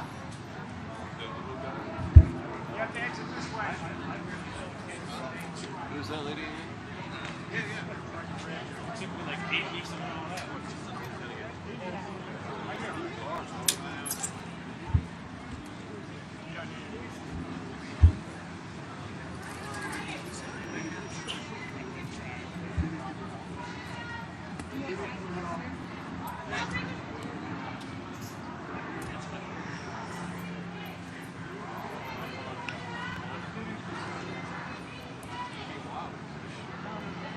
Who's this lady right there?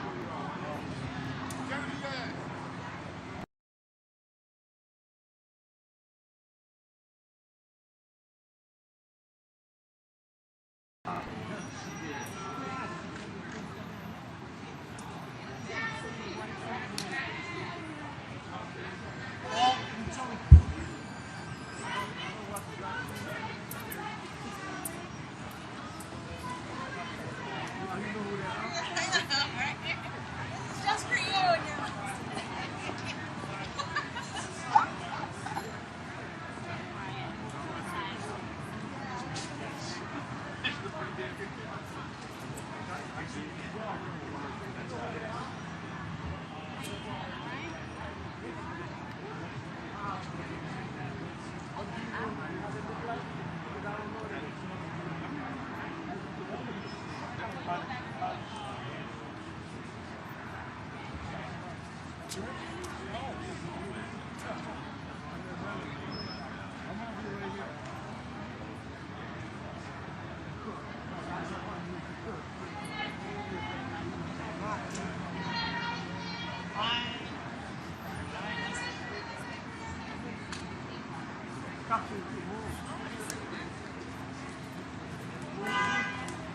I just want to live long enough.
went left inside because I like staying too long.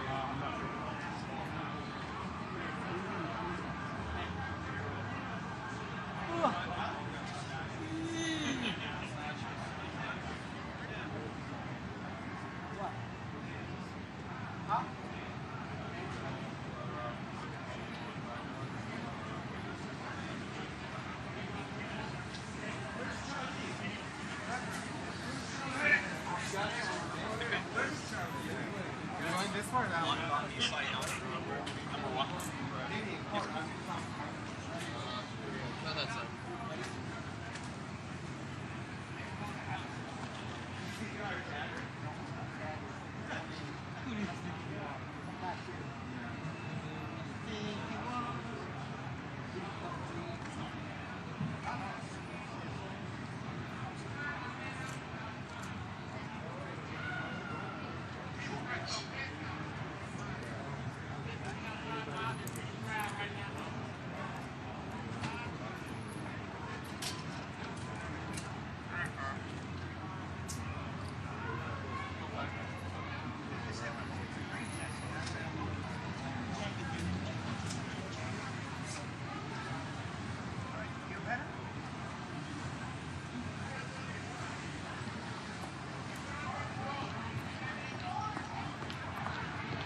all vache.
Which one? Pink one? It's possible. We need it? That's not yours.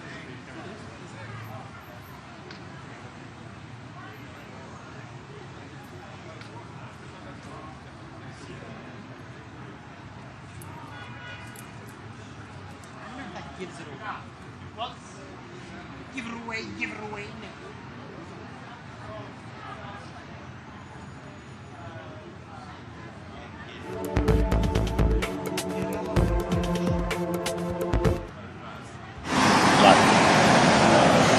Welcome to AP News live stream of the Sean Diddy Combs sentencing hearing. Behind me, the courthouse, where Sean Diddy Combs will find out from a judge how long, if at all, he'll be in prison. Joining me now is Mike Sisak, AP reporter, who's been in court all day with Combs. He's been in court the whole time during the trial as well. What are you seeing? Well, I think the big question today is how long will Combs' sentence be, but the more immediate question is how long will his sentencing hearing go on for? Right now we're at a lunch break. We've heard so far from 2 lawyers speaking on behalf of Sean Diddy Combs, and then we also heard from 6 of his 7 children. All of his children except for his 2-year-old daughter spoke in court, spoke about how their father is a hero to them and that they want him back in their lives. Then right before the lunch break, lawyers for Combs played a video, an 11-minute video that showed highlights of him as a father, as a family man, as a businessman, and also highlighting some of his philanthropic endeavors, charter schools that he founded, running in the New York City Marathon, things like that. All of this to try to convey to the judge that Sean Combs is a changed man and not the person that was put on trial, accused of heinous crimes, violence, and ultimately convicted of 2 prostitution-related offenses. Now, of course, we also heard from prosecutors. They were emphatic in their arguments to the judge. Christy Slavic, the prosecutor, saying that despite what you may hear from the defense, that Sean Combs is a changed man in his year plus in jail, that you have to remember the underlying conduct here, that he is admitted to domestic violence, that he was shown on video in that now infamous tape of the Intercontinental Hotel in Los Angeles where he is beating and kicking and dragging Cassie, his former girlfriend at the time. The prosecutor trying to counter the narrative that Sean Combs is this changed person by reminding the judge, as the judge is formulating this sentence, to consider the totality of the evidence and everything that came out during this trial. Other people reminding the judge to consider that they think Sean Diddy Combs is not a changed man. Cassie, his ex-girlfriend. At the time, she was his girlfriend, and she's the one in the video seen being kicked and punched by him. Now, she sent a letter to the judge saying that she doesn't believe he's changed, she doesn't believe he's sorry, and she wants him to do serious time. That's right, yeah. The judge received letters from Cassie, Cassandra Ventura, the R&B singer, who I think dated Combs for more than a decade and was a key figure in this trial, key witness for the prosecution. They also received, the prosecutors conveyed a letter from a woman who testified under the name Mia. Mia was supposed to speak in court today, but the prosecutors said to the judge that she has decided not to do that, in part because she felt bullied, intimidated by Sean Combs' lawyers. They wrote a letter during the week objecting to her appearance, at this sentencing hearing, and they accused her of lying. They said she came in here, used a pseudonym, put on a fake voice, put on a fake posture, and they contend that everything she testified about, and she made some grave allegations about sexual violence, sexual abuse, they say she was lying. So the prosecutors say they will not be bringing in any witnesses, any victims to speak in court, but that they will convey those messages through the letters that have been received and ultimately their arguments. On the flip side, we've already heard from 2 lawyers for Combs, 6 of his 7 children, 3 more lawyers are going to speak in the afternoon, and then Sean Combs himself will address the court. That's because the accused always gets the last word. I mean, he will have his right to speak, even though he didn't speak during the trial. He didn't take the witness stand, which of course was his right during the trial, but he will speak today. That's right. A lot of rights here at play, a lot of constitutional rights that protect all defendants, and Sean Combs exercising those. At trial, he elected not to testify on his own behalf. He spoke briefly in court during the trial, just conveying to the judge that he was making that decision not to testify on his own volition and his own accord. And then today, his lawyers have said that he will exercise his right of allocution, it's called, which is a defendant's right to speak in court, to potentially show remorse, to try to convince the judge to show leniency. And Sean Combs gave a preview of what he's going to say in court in a 4-page letter that he sent to the judge yesterday. In that letter, he talked, as his lawyers did today, about being a changed man, about how going to jail after his arrest in September of 2024 has allowed him to kick drugs and alcohol, how while behind bars he has taught a class to other inmates, conveying his business skills in a 6-week course that was called Free Game with Diddy. And then in other letters sent in by his lawyers, there are people who say that he's going to continue to teach and continue to impart his knowledge on people. He has speaking engagements, in fact, lined up for next week in Miami, a point that prosecutors seized on and said he is acting like he's going to be a free man in just a few hours or just a few days, scheduling appointments outside of jail. Prosecutor Christy Slavic said that was the ultimate hubris because the judge has not yet decided on a sentence. Prosecutors want more than 11 years in prison. Combs' lawyers want him released almost immediately. They're calling for 14 months, which is just about going to line up with how much time he's already served. And then the sentencing guidelines are about 70 months, right? Yeah, about 6-7 years. In the federal court system, there are these things called federal sentencing guidelines, and they are established essentially to make sure that John Doe and a person in Oklahoma and a person in California and a person in New York and Sean Combs are all sentenced under the same basic formula and the same basic amount of time. Now, there are various factors, the severity of the offense, criminal history, and then other factors. Prosecutors, for example, wanted an increased offense score, they call it, or increased time for certain things that they say were relevant to this case, the violence and the brutality. There were some enhancements, as they call them, including for coercion. Now, you have to remember that Sean Combs, there was a split verdict at his trial. It was a mixed verdict. He was convicted on 2 prostitution-related charges: transportation for the purposes of prostitution, a violation of the federal Mann Act, which is a century-plus-old statute. Those charges, 2 counts, each count is punishable by up to 10 years in prison. He was acquitted on the more serious charges of sex trafficking and racketeering conspiracy, which could have landed him behind bars for the rest of his life. Those carry a maximum life sentence. So he was acquitted, and he, celebrated a partial victory when the trial concluded in July. But at the same time, he is facing potentially years behind bars. And the judge has said that while the jury acquits you on charges, it does not necessarily acquit you of conduct. And the violence and the coercion and things like that can factor into how the sentence is handed out. Now let's talk about how Diddy looked in the courtroom, because cameras are not allowed in the courtroom. We will be seeing sketches later on, but there are no cameras. So we only can go by what you tell us and what we see in the sketches. And I've been in court with you, and we see a very different Diddy. He's got the gray hair, he's got the gray beard, the goatee is gray. What did he look like today? I'm told he was wearing his own clothes today. That's right, yeah. Sean Combs looked very similar to how he did at his trial. His trial started in May, ended in July. He's in a federal lockup, so he does not have access to hair dye. So we remember Sean Combs as having this jet black hair. he doesn't have that anymore. It's more salt and pepper, gray, white in spots. He was allowed to wear, normal clothes, quote unquote, non-jail attire. He's wearing a light-colored sweater over a button-down shirt with dark pants. He came into court. He waved to his family, his supporters in the audience. He conferred with his lawyers, put on a pair of glasses, and started reading some of the legal documents, some of the many, many legal documents that are involved in this case. But yeah, Sean Combs came from this jail where he's been for more than a year, and for at least a few hours today, he is looking the part of the Sean Combs of old, if not for the hair. Still the salt and pepper, not the black hair that we're used to. Well, Mike Sisak, thank you very much. I know you have to go back into court. I know we're on a lunch break now, but that doesn't last very long.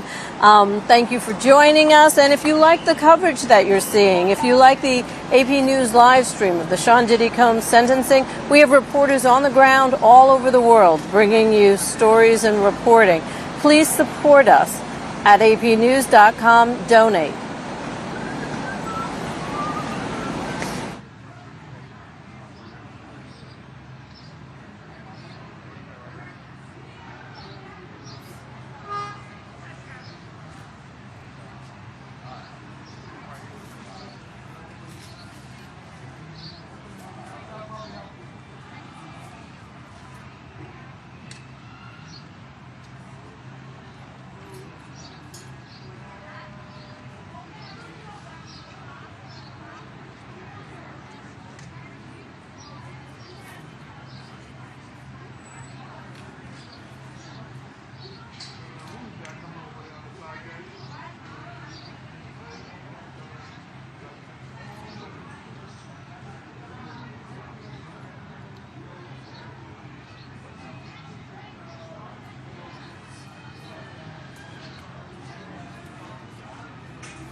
Sorry.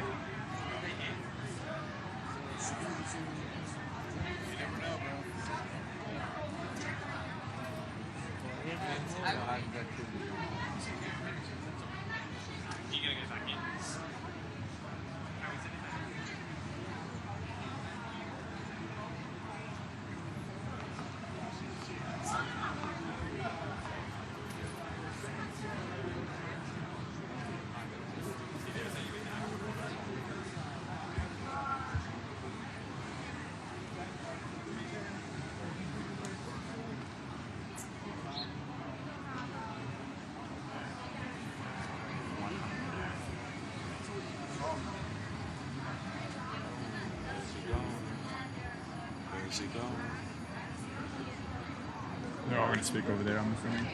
They're all going to speak over there, I'm assuming.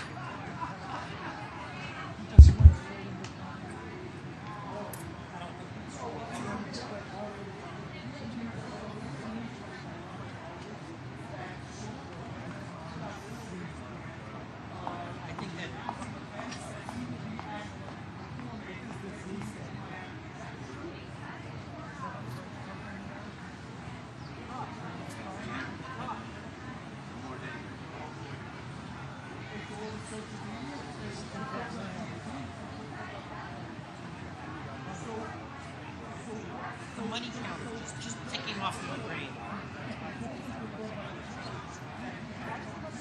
Taxi meter. I have a taxi meter in my head. Just counting off the money I'm making the whole day.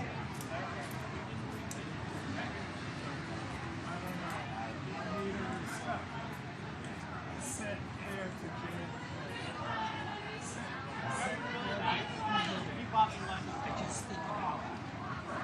So I've narrowed it down to 3 hotels, 4 hotels, 5 for my next vacation.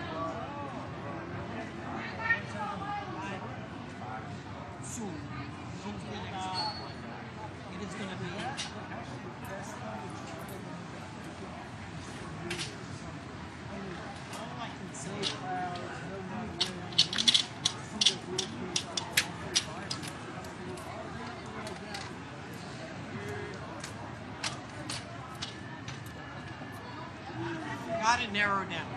2 hotels are for me and my wife, and 2 hotels are for my kids. 2 is adult and 2 is for me.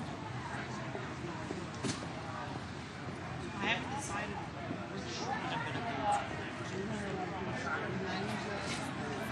Just gotta go. And each of them have help.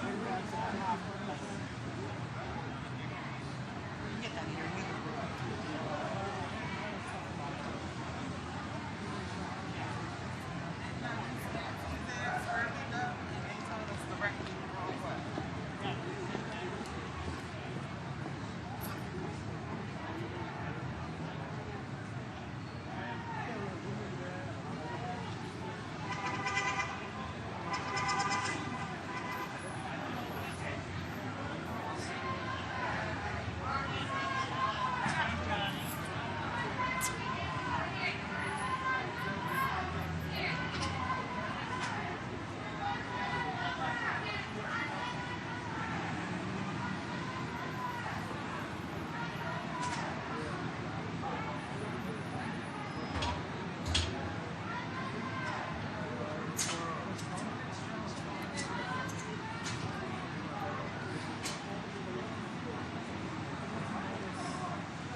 I don't think so.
I'm the dirty thing.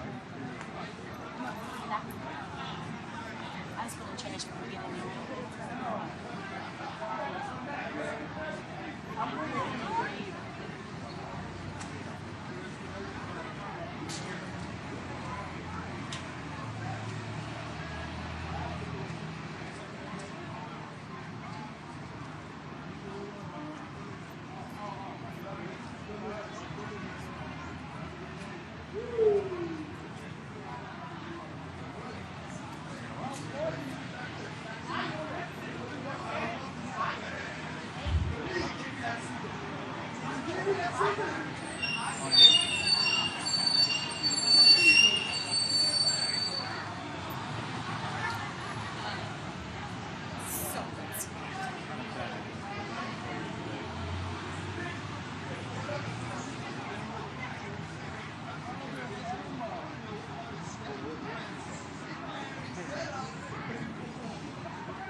Yeah.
Alright, bro, I'm putting the shit down.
hours a month.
Start coming up on a regular basis with the same damn thing, smoking a cigar, drinking beer.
I feel like I should go one more time. You never know when it's the last one.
They resume.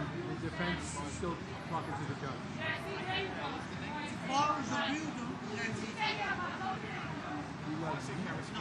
Aujourd'hui, ça finit ou lundi?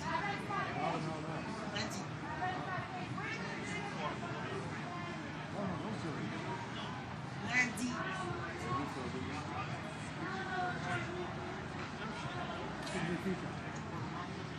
I think it's going to be Monday. Anglais. I think it's going to be Monday. No. I think so. Yeah, within the next hour. The judge is made up of time.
Everyone probably would be like, oh, they don't know the word.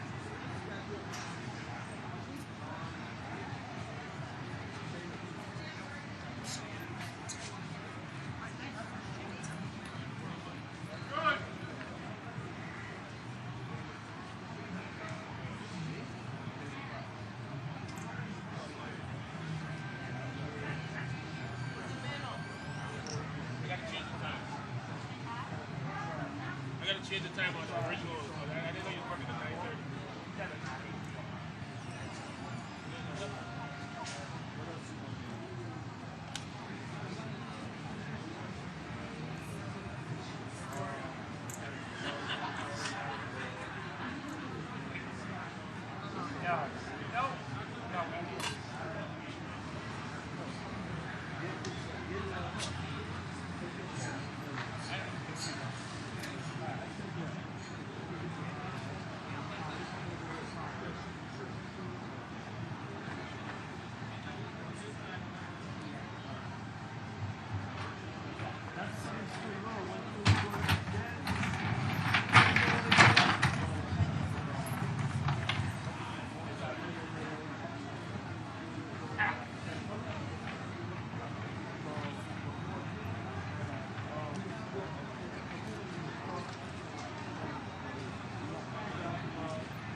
Yeah.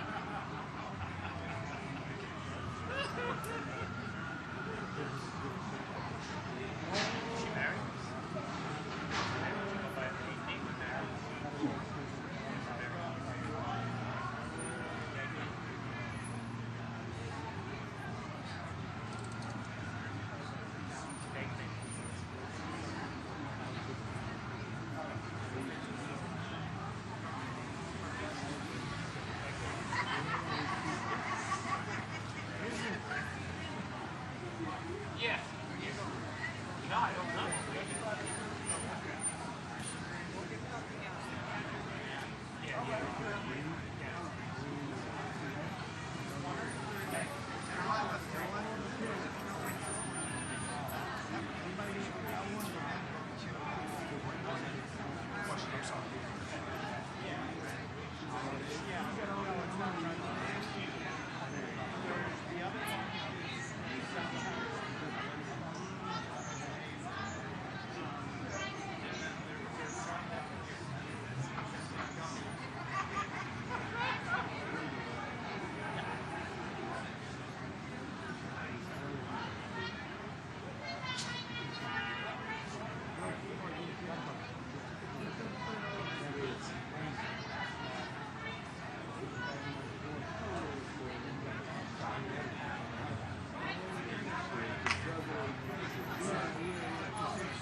So él te está mandando por el lado.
Sit.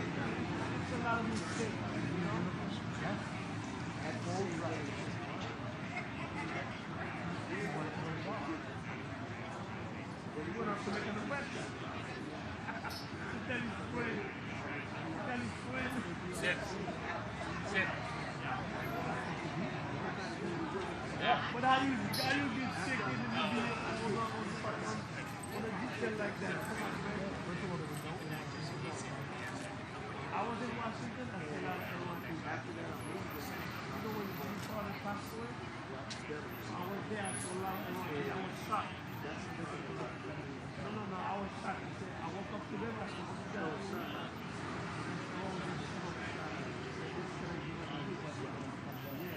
so then I went in the train station also. And when I get inside the train station, I said, what the New York? So I took the pictures.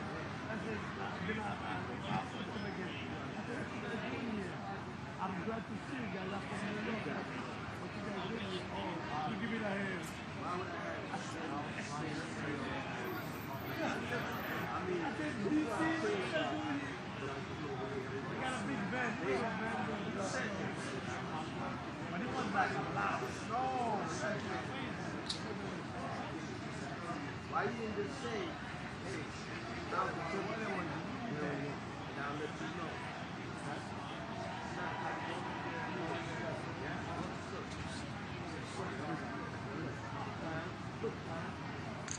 Don't come back over here.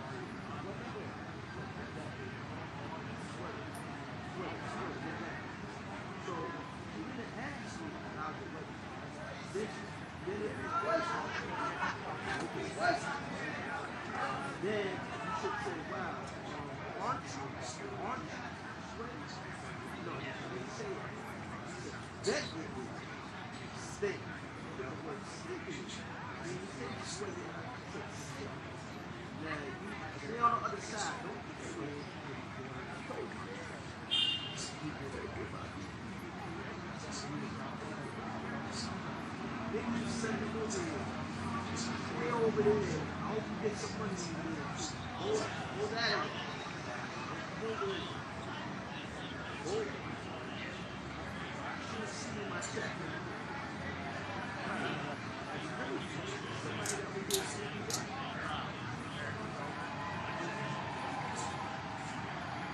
It's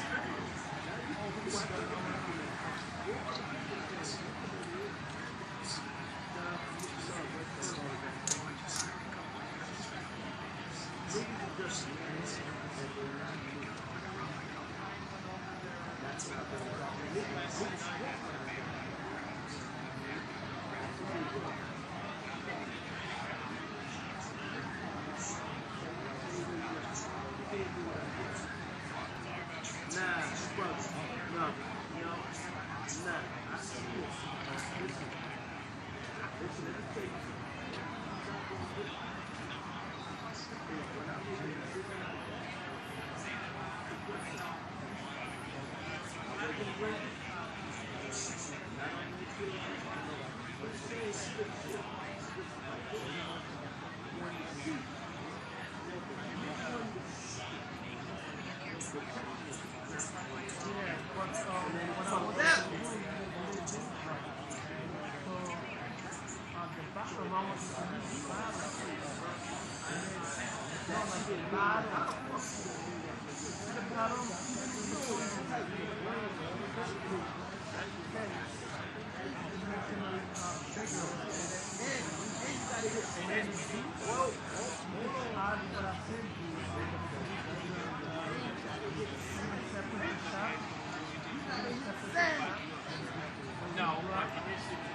No, you see the ones on the other side. And then I hooked up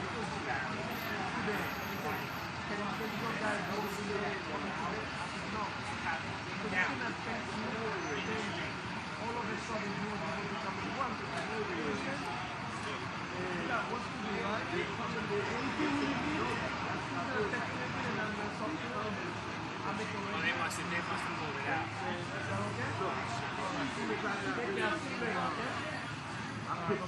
Hey, hello. Hello. Yeah, you working on the car? They're gonna throw it out. No. No. So what I want to do, I want you to have a sample, and then I text him the sample, and I text him the price. So he's gonna see how he's gonna look, and then you probably go out. It's gonna be a lot of work for you to do it. No, I'm not. I have to put it on. So the car is systematic, right? You can download the car, the model, and you put the information that you have together. And then now, it's like you do on the side, right? Of owning. So you do a template for the owner, you say how much price, and then that's it for them.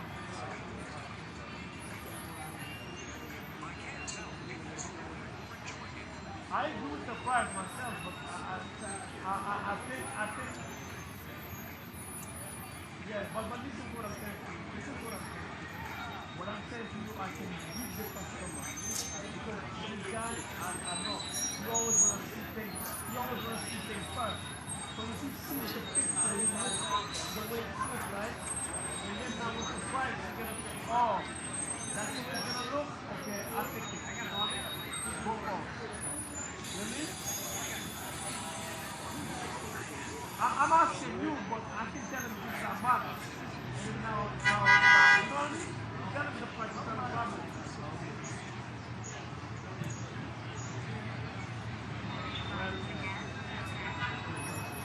He wants to do it, though. The guy wants to do it. So, listen to what I'm saying to you. It could be up to you if you want to do it like this. Because I know this guy is going to want to come to how he's going to look. You understand? Yeah, change that bar. I understand the price is not comfortable. They don't want to, I don't like to say, they don't want to like put skin. You know how they say it? So you want to see something. So, okay, this is what I'm going to do. I'm going to tell him about the price. And then he will say yes. And I say, I'm going to do the food. He said, okay, I will try that. Okay?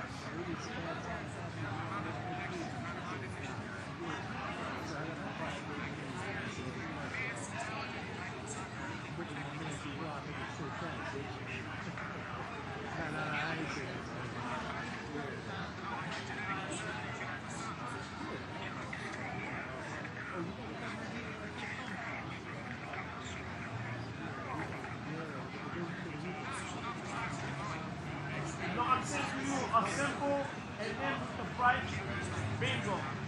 He's done. But without, huh? No. Do a simple and then use the same information that you have. Remember I told you blue, whatever, and then you put the information where it should be, and then you send it to him, you use the price, boom, deal close. Understand? All right.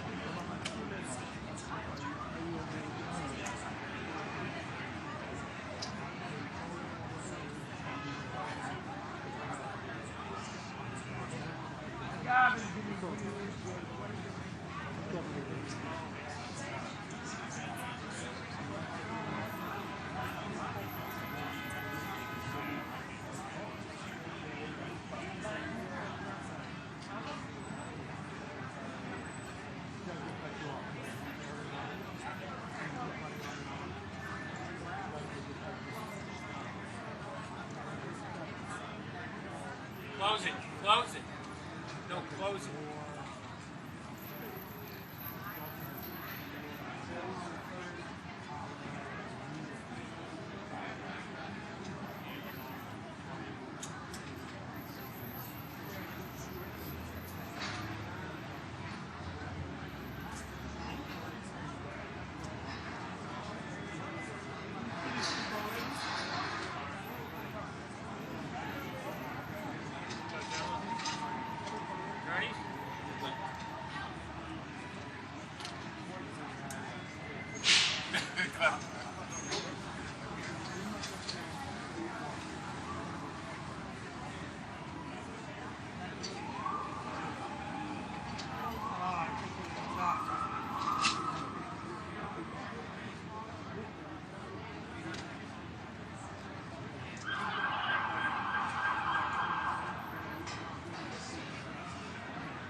I've changed it once. That's what I mean, when I turn off all the RF stuff and all that shit,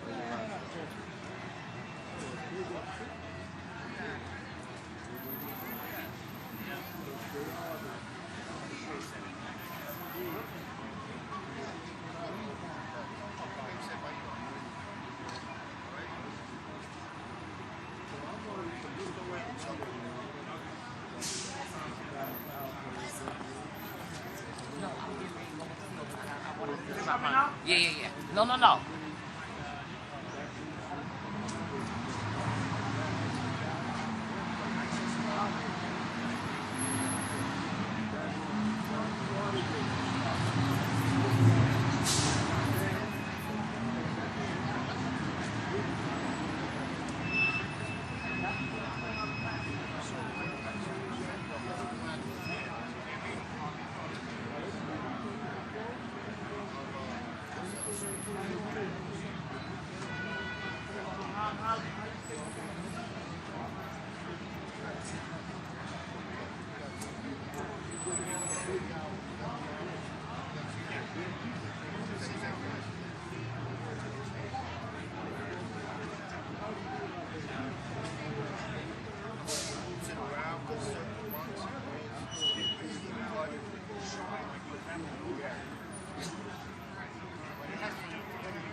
We'll see him again.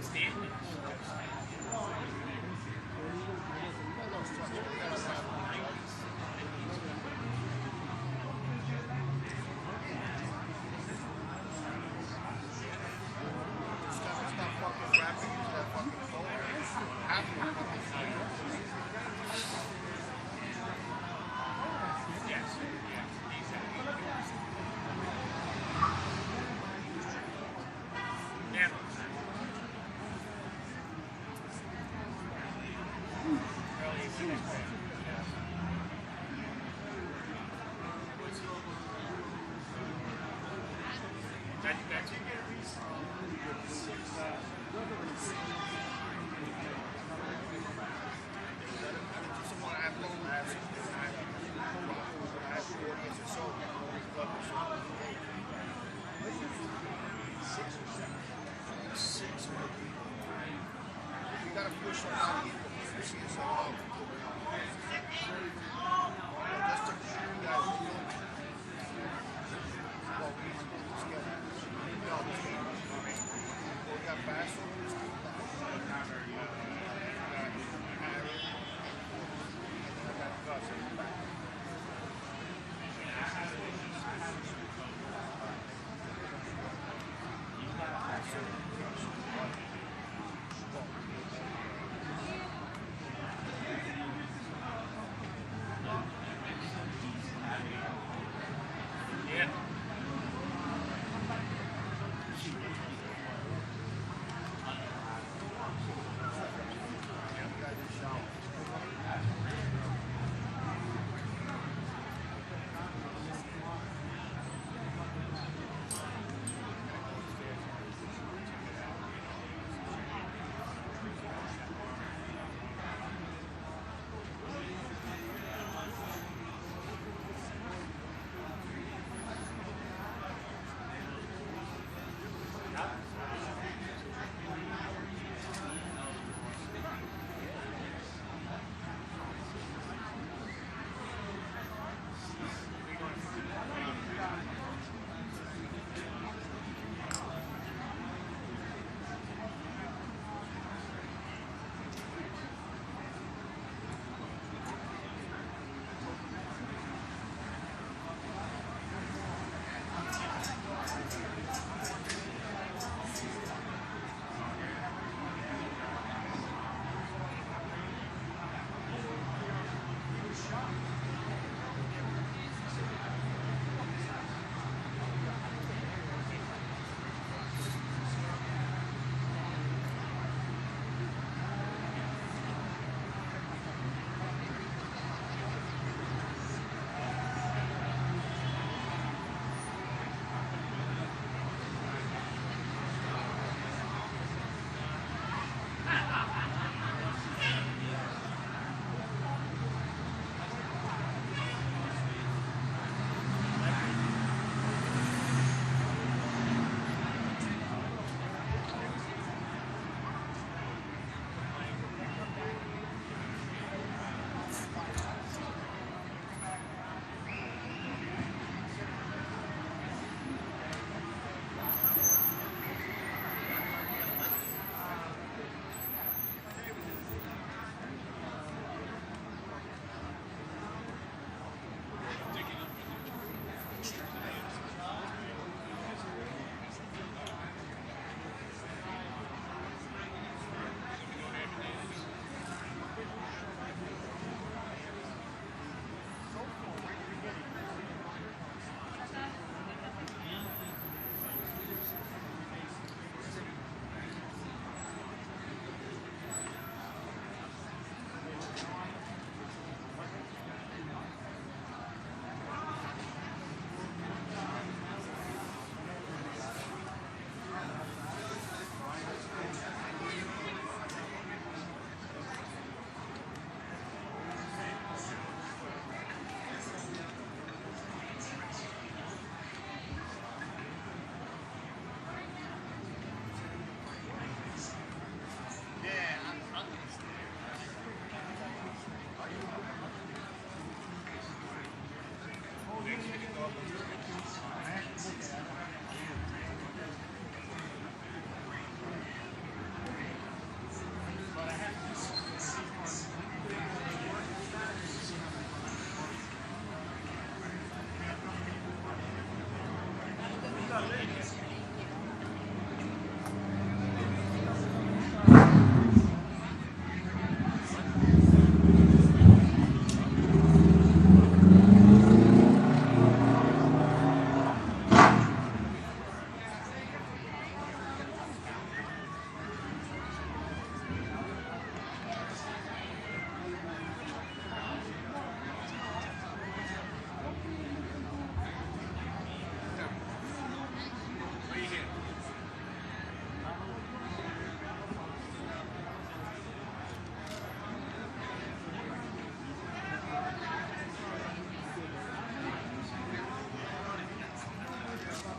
still happens, but he just breaks the rules.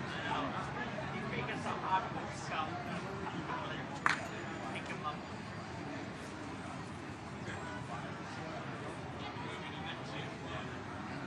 Yeah, he thinks he is.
That came in the other day.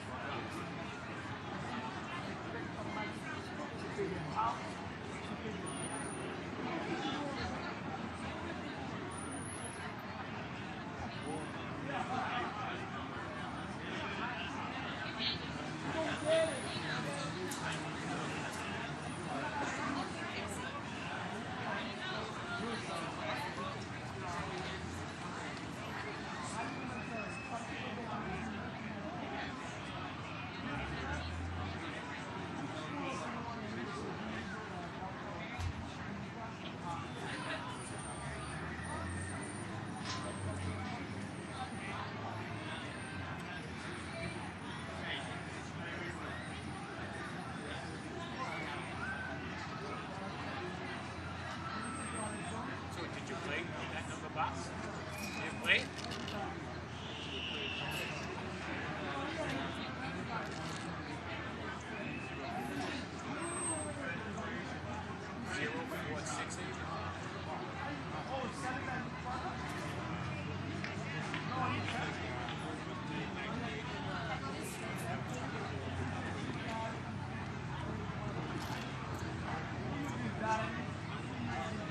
I play Leicester. 6-3.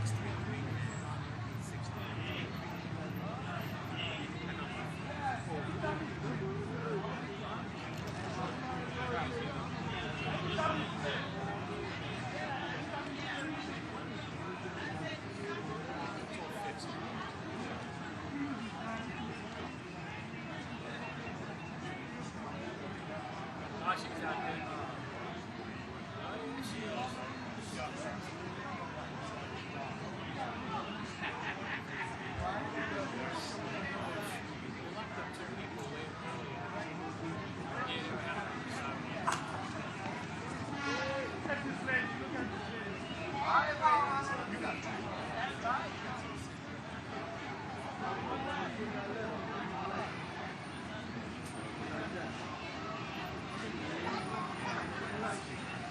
I don't know if it was hot that got locked up, but it was supposed to play and take over.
Hey, just coming to see what's up. So this is all. Okay, yeah, no. And then once I see, and then I'll give Yeah. you all. I got nervous. Someone over there was saying that there might be money. That's what. I'm hearing some. I don't know. I'm just letting you. I'm just. I don't think so. He said he heard what you heard. Said. A little bit.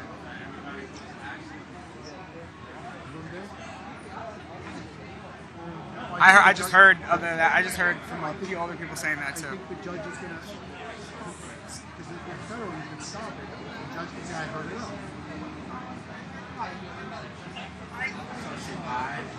You're sorry. Oh, sorry. I don't know. We'll see. I was just letting you know what I heard.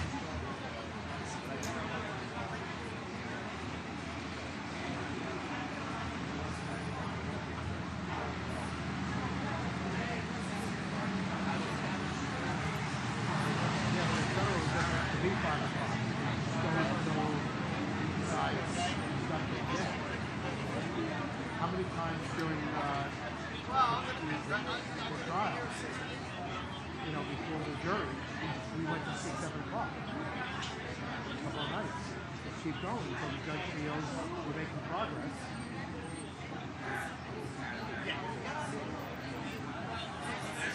That's what he said. So we just talked about it. He said it early this morning. He laid that out. What they're trying to do is knock it down.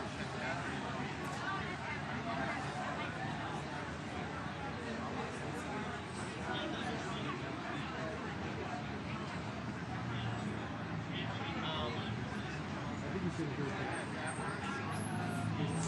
3:25.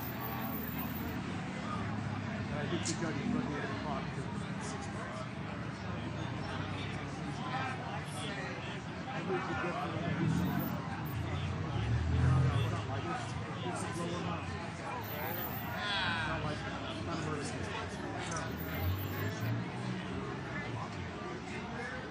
The other thing too, remember, it's not legal.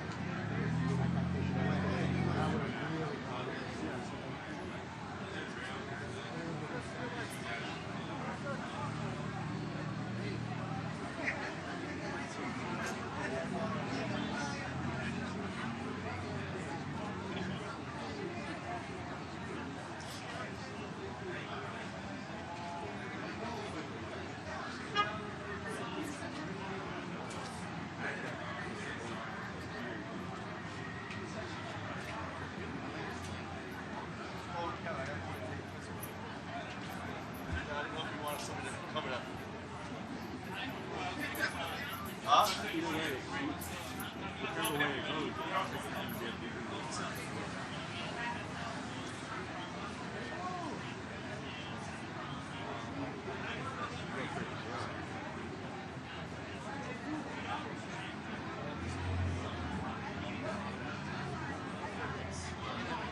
making good money here, you know, starting to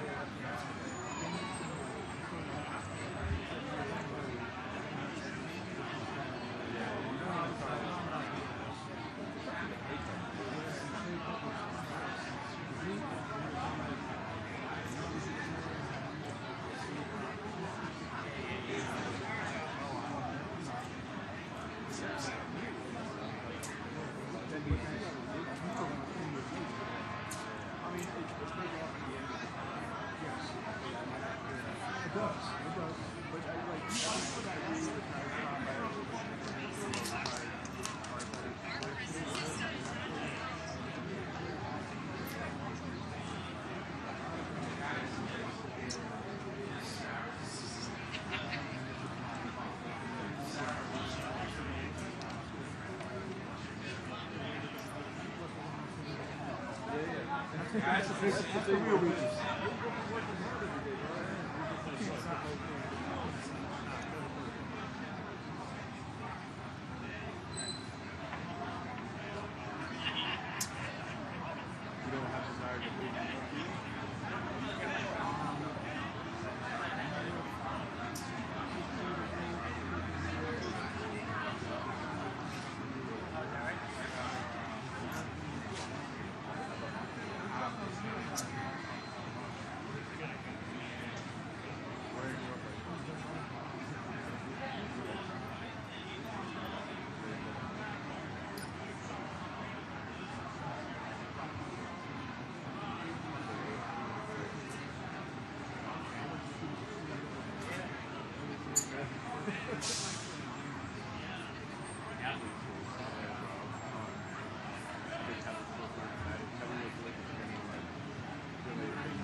All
fact that there's one in HR. Somebody's been complaining.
What you just say at the beginning of the conversation,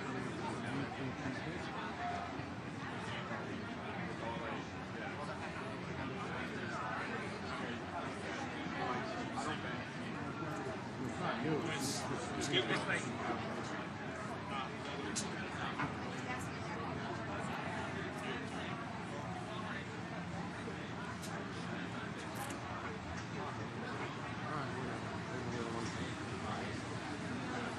I'm out here with 400 chemicals insurance, live news and TV. One person.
is a replacement for Sunny.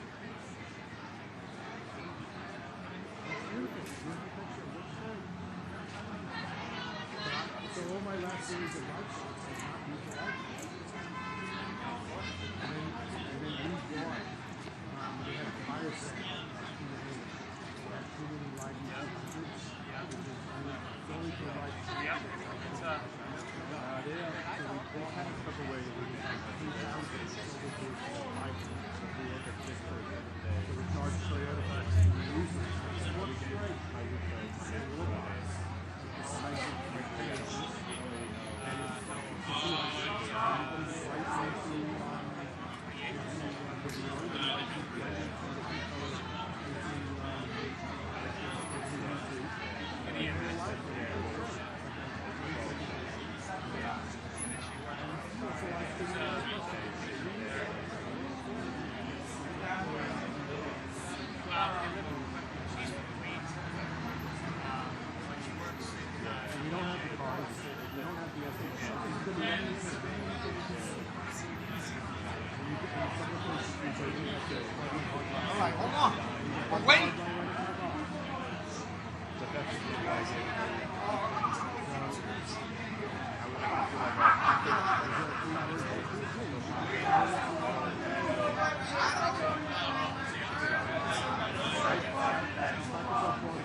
Yeah, they want me to use some revolving.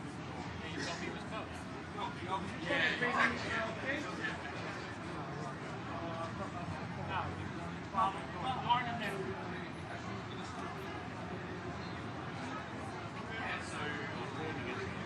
Yeah, exactly. In time, it's better be over soon.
Yeah, he knew better. Yeah, he knew.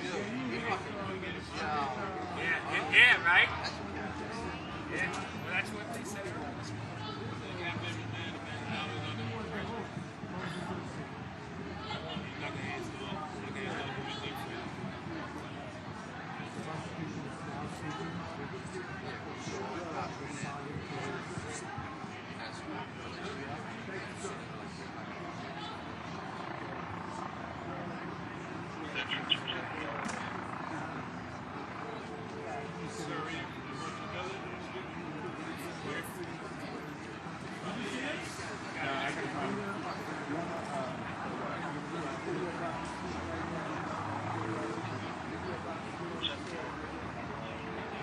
That pavilion's still open. Press got to go down.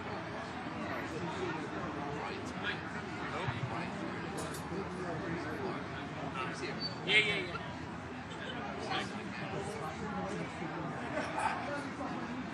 What are you looking for? Yeah, it sounds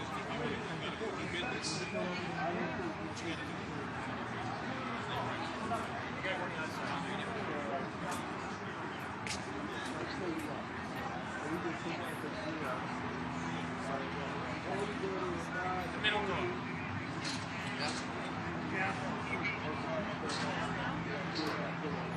I'm gonna go. I'll go to one, and he goes to the other.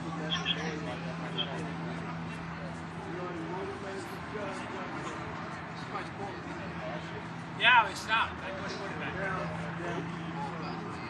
Yeah, it does the security. The CBS. CBS, NBC. I think it's CBS. I would say the last time.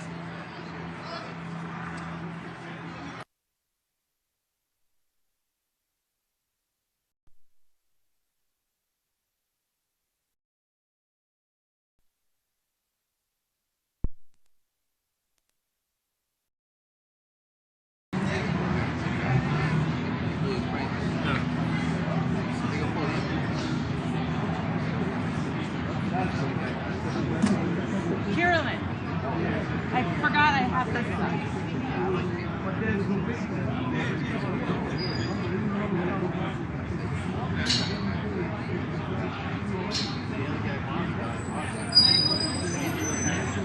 Just wait here in case she comes out here. I know.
Well, no, I got something.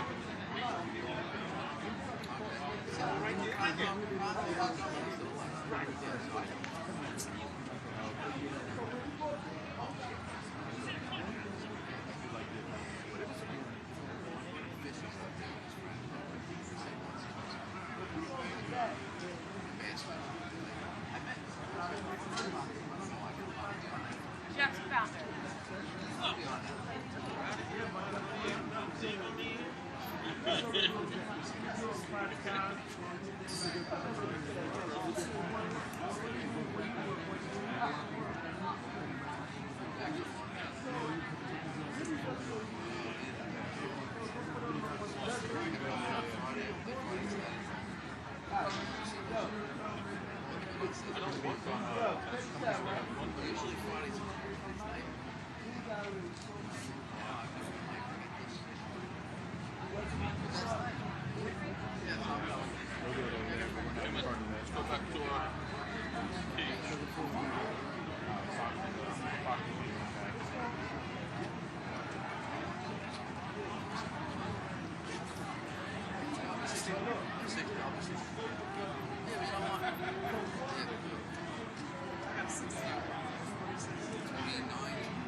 Welcome back to the AP News live stream of the Sean Diddy Combs sentencing. He's in this federal courthouse behind me, and he's speaking now to the judge. He's trying to get out with time served. Prosecutors want him to spend 11 years behind bars. We have reporters inside the courtroom. They're telling me that Diddy is saying, "I want to thank you for finally giving me a chance to speak up for myself. One of the hardest things I've had to handle is to be quiet, not to be able to express how sorry I am for my actions." He again apologizes to Cassie. She's one of his former girlfriends, and she was also one of the prosecution's star witnesses. And you may recall she's also seen in that video of him beating her up. He's kicking her, he's punching her in the hallway of an LA hotel. And she testified for about a week during the trial. She also sent a letter to the judge saying that she doesn't believe he's sorry for what he did, and she doesn't believe he's a changed man, and she wants him to spend time in prison. He apologized to her for any physical or emotional harm he caused, and he said, "I don't take that lightly." He also apologizes to another former girlfriend who testified against him. She used the pseudonym Jane. Diddy said, "I didn't mean to hurt you." And he also apologized to Cassie's family. He also apologized to all his victims, to all victims of domestic violence, saying he knows that disgusting, despicable video of him beating Cassie triggered people around the world. Diddy also told the judge, "My actions were disgusting, shameful, sick. I was sick." Diddy's lawyers have said that he is suffering from post-traumatic stress. They didn't say exactly what. Diddy's father died when he was a toddler. He was killed. Our reporters in the courtroom are also telling us that Sean Diddy Combs says domestic violence is a burden he will have to carry for the rest of his life, telling the court, "My actions were disgusting, shameful, and sick." Now, Diddy gets a chance to address the court. He gets the last word as the defendant. Remember, he was found guilty of 2 counts of the Mann Act, which was related to prostitution. He was found guilty of flying around his girlfriends and male escorts for sex. That charge carries a maximum of 10 years.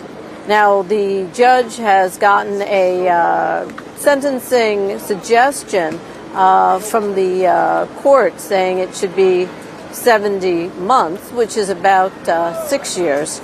Again, Diddy is getting his chance to speak in court, and he let out an audible sigh after apologizing to the community. This is right before the judge will decide what his sentence should be. Will he be out, or will he spend the next several years in prison? Reporting live from the federal courthouse in Lower Manhattan, I'm Julie Walker.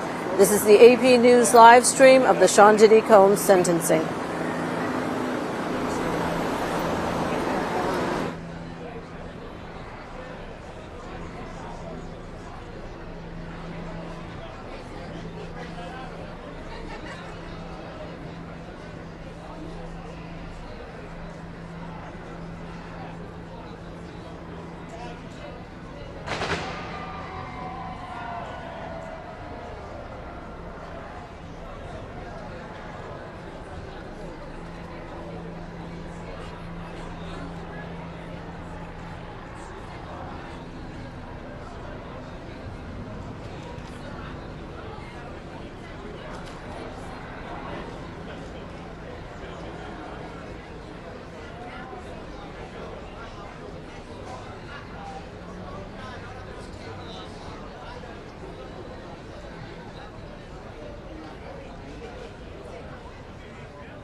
turn on the wireless. Yes. Good idea. It's about to start. How lazy is this? Is this too lazy? Just letting it right here? No, you good. Yeah, we'll pick. 1001, 1002, 1, 2, 3, 4, 5, 6, 7, 8, 9, 10. Diddy did it. 1, 2, 3, 4, 5, 6, 7, 8, 9, 10. Diddy did it. Check 1, 2. You good, Vic? Everybody good? You need any more?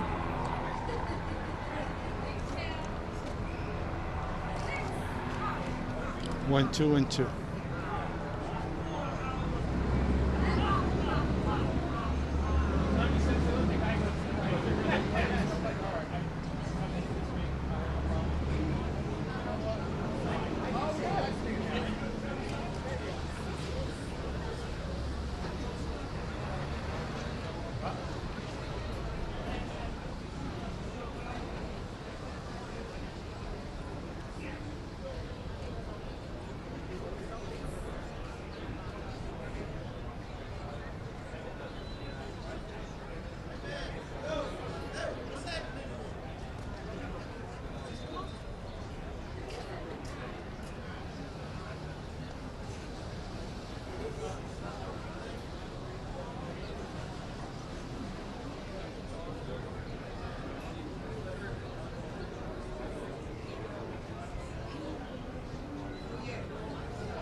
Welcome back to AP News live stream of the Sean Diddy Combs sentencing. He's behind me in the federal court right here, and he already got to address the judge, saying that he believes he's a changed man and that he deserves to be out of jail with time served. Prosecutors want him behind bars for 11 years. Now, the judge had said to him, Mr. Combs, you're being sentenced for the offenses, not the crimes you were acquitted of. However, under the law, the court shall consider the nature of the offenses and the characteristics of the defendant. Now, he was convicted of 2 counts of the Mann Act, which was transporting people for sex. He flew his girlfriends and male escorts around the country to have sex.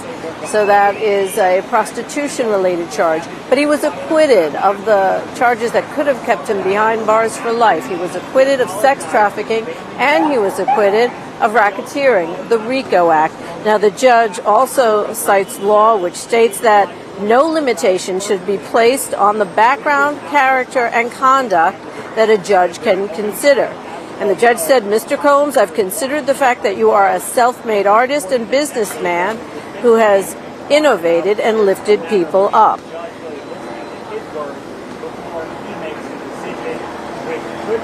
The judge also told Combs that he appreciates the discussion of the impact of a sentence on his family and the impact that addiction has had on Combs. Now, Combs said that while in jail, he became alcohol and drug free the first time in a very long time. He also told the court that he wanted to be able to spend time with his 7 children and with his 84-year-old mother. Now, 6 of his 7 children did speak in court, and they told the judge that they want their father home with them. Many of the children cried and were emotional, relating to the judge, how they miss their father, how he is a changed man. And as I said, Combs told the judge that he was a changed man. Now, the judge also said to him, a history of good works can't wash away the record of this case. Evidence shows he abused and controlled women in his life. And we did see that video. The jury was shown that video of Combs beating up his then-girlfriend Cassie in a LA hotel hallway. The judge told Combs, I was sitting right here for the testimony from Cassie Ventura and from another former girlfriend who went by the pseudonym Jane. We read about it in text messages and emails. We saw it in images of gashes, other injuries, broken doors, and video of that Cassie beating. The evidence of abuse with respect to freak-offs and hotel nights is massive, the judge said. Now, this is happening behind me in the federal court, and we have reporters inside who are sending out messages to me, letting me know what's happening. One of our reporters said that the judge rejects the defense's argument that this was the byproduct of consensual sexual conduct and a rock and roll lifestyle. So Diddy's lawyers had said that 2 things. One, what he did in the privacy of his own bedroom, of his own home, was no one's business. They had said that the government was trying to police what he did in private. The judge said to Combs, why did it happen so long? Because you had the power and the resources to keep it going, and because you weren't caught. Now, you may recall that Cassie had said that she was abused by Combs, but it wasn't until that video came out showing him kicking her and beating her in the hallway of the hotel that everybody knew, and Combs apologized for that and took responsibility. The judge adding that, Mr. Combs, you have the power and the resources to keep it going, and because you weren't caught, you paid for and organized these acts. You were no John. You were responsible for that, even if your currency was sexual desires and not money. Now, Combs' lawyers had argued that these shouldn't be prostitution-related charges because the women were not being paid. The judge is bringing up Combs' persistent violence, focusing part of his remarks on his assault on Jane, the other former girlfriend who testified, and that was just last year after he knew he was under federal investigation. The judge says a lengthy sentence is needed for deterrence, unconvinced that if Mr. Combs is released, that these crimes won't happen again. The judge is casting doubt on Combs' pledges not to repeat his behavior, noting that even after Cassie's lawsuit, after the searches of Combs' homes, after the Cassie video emerged, that after Combs issued an apology for it, he still brutally forced Jane into a hotel night with a male sex worker, according to her testimony. Now, as I said, Combs had a chance to address the court, and he basically said to the judge what was in his 4-page letter to the judge yesterday, that he's a changed man, that he's sorry, that he realizes that sorry just doesn't cut it, but that he is sorry, that he plans to never be back in criminal court again, that he deserves to get off with time served. He spent 13 months in the Metropolitan Detention Center in Brooklyn. And some of the other things that Combs said to the judge is that to prove he's a changed man, he taught a class in prison for other prisoners. He taught a class at the MDC jail for other inmates on life skills. One of the things that did emerge today is that Combs has a speaking engagement planned for next week. And the prosecution said to the judge that how can he have a speaking engagement when we expect him to do jail time? He's not even out yet, and he's planning speaking engagements in Miami and in other cities. Now let's take a look at what's going on in front of the court. If we can just push in over my shoulder here, a big crowd of people, many of them supporters. They've been here all day. Every once in a while, a cheer goes up. But they're also waiting for the judge to hand down his sentencing.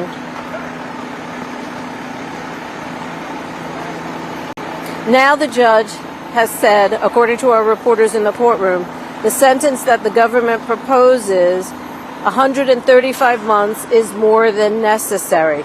Court agrees that a serious sentence is warranted, but 135 months is more than necessary. So Combs is sitting with his hands collapsed at his lap as the judge speaks. He's paying attention to what the judge is saying. Combs has been an active participant in his trial the whole time. He's got a lot of lawyers, and he was consistently whispering with them throughout his entire trial. He was consistently writing notes down. So now the defense is proposed. Now the judge is saying that Now the judge says that the defense's proposal of a 14-month sentence would not be sufficient. Okay, so Combs and his lawyers wanted 14 months. The judge says that would not be sufficient. The prosecution wanted 135 months, and the judge said that's more than necessary. Now, sentencing guidelines, it was suggested 70 months, so let's see what the judge says.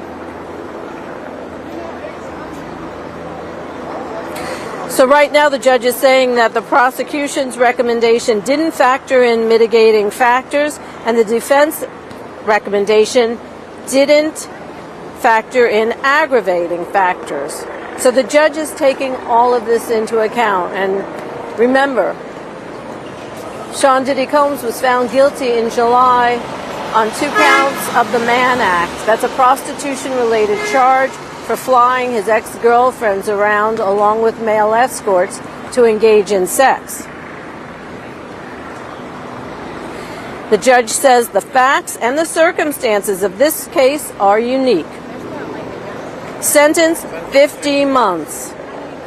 50 months. The judge is giving Sean Diddy Combs 50 months in prison. Now, we spoke to a legal expert earlier who said that his team is sure to appeal this. But the judge has sentenced Sean Diddy Combs to 50 months. That's 4 years and 2 months. So just over 4 years in prison. Now, he's already served 13 months in jail. We'll have to see how that factors in. Again, Sean Diddy Combs and his lawyers had asked for 14 months. They expected him to be out and a free man and back home with his family and on a speaking tour. The prosecution asked for a lot more. They wanted 135 months, which is basically 11 years in prison. The judge said that was too much. So Sean Diddy Combs, 4 years and 2 months, sentenced to 4 years and 2 months by the judge for the prostitution-related charges that he was found guilty of. He was acquitted of the charge of racketeering. He was acquitted of the charge of sex trafficking. Those would have carried a maximum, or could have carried a maximum life in prison. Instead, according to the judge, he is sentenced to 4 years and 2 months in prison. The judge said, this is hard time in prison, away from your family, friends, and community, but you will have a life afterward. Let me repeat that. That quote from the judge.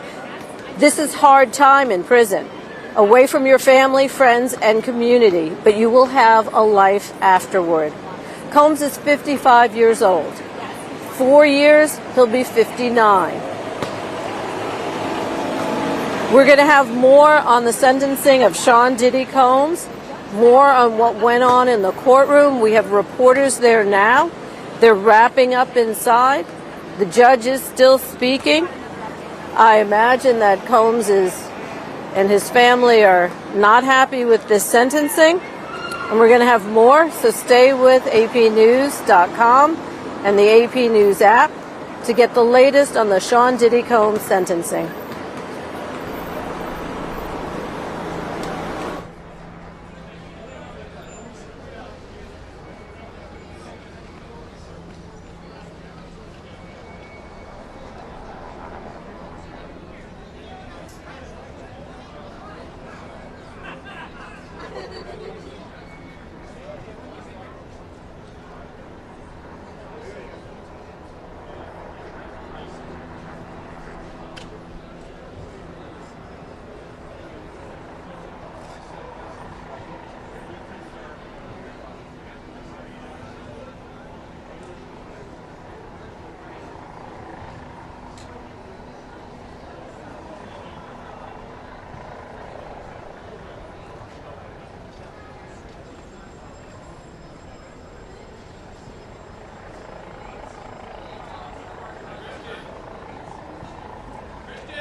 Diddy has just been sentenced to just over 4 years on 2 convictions related to prostitution.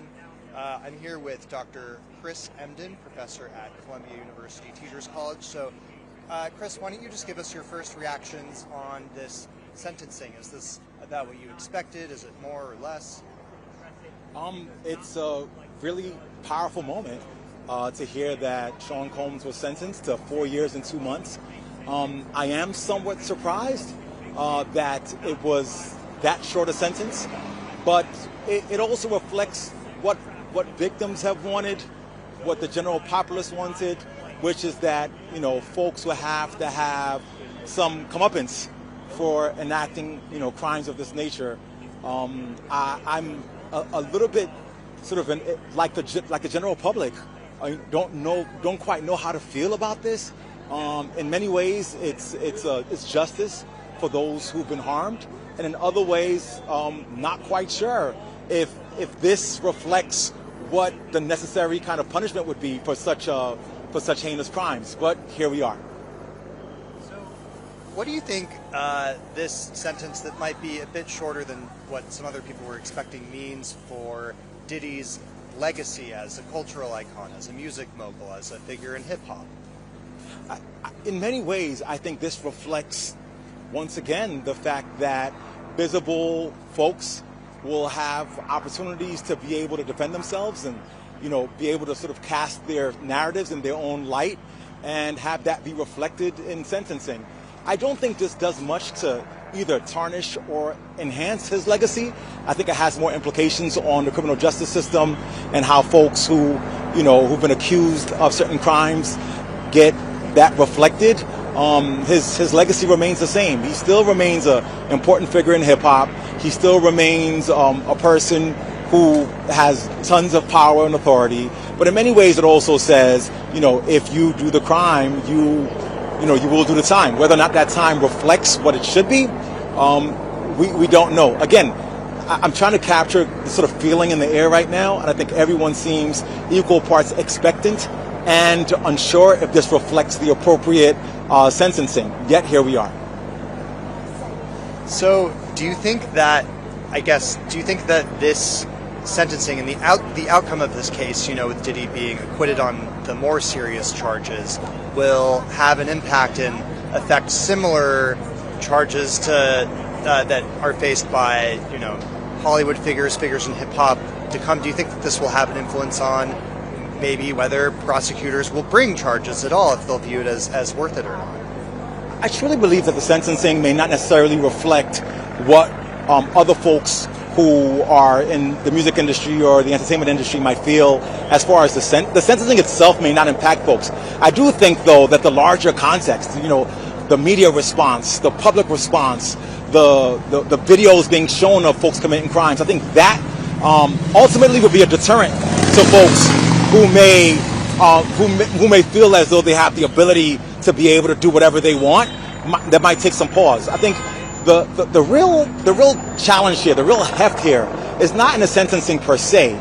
It's in the entire media attention, the entire general circus, the entire sort of population being engaged. I don't think anyone who works in the industry would want to go through this. Even if the sentencing may appear light, I think the larger implications are about how folks are feeling, the narrative that you try to portray to the public being challenged, and letting folks know that, you know, the power they hold extends only so far.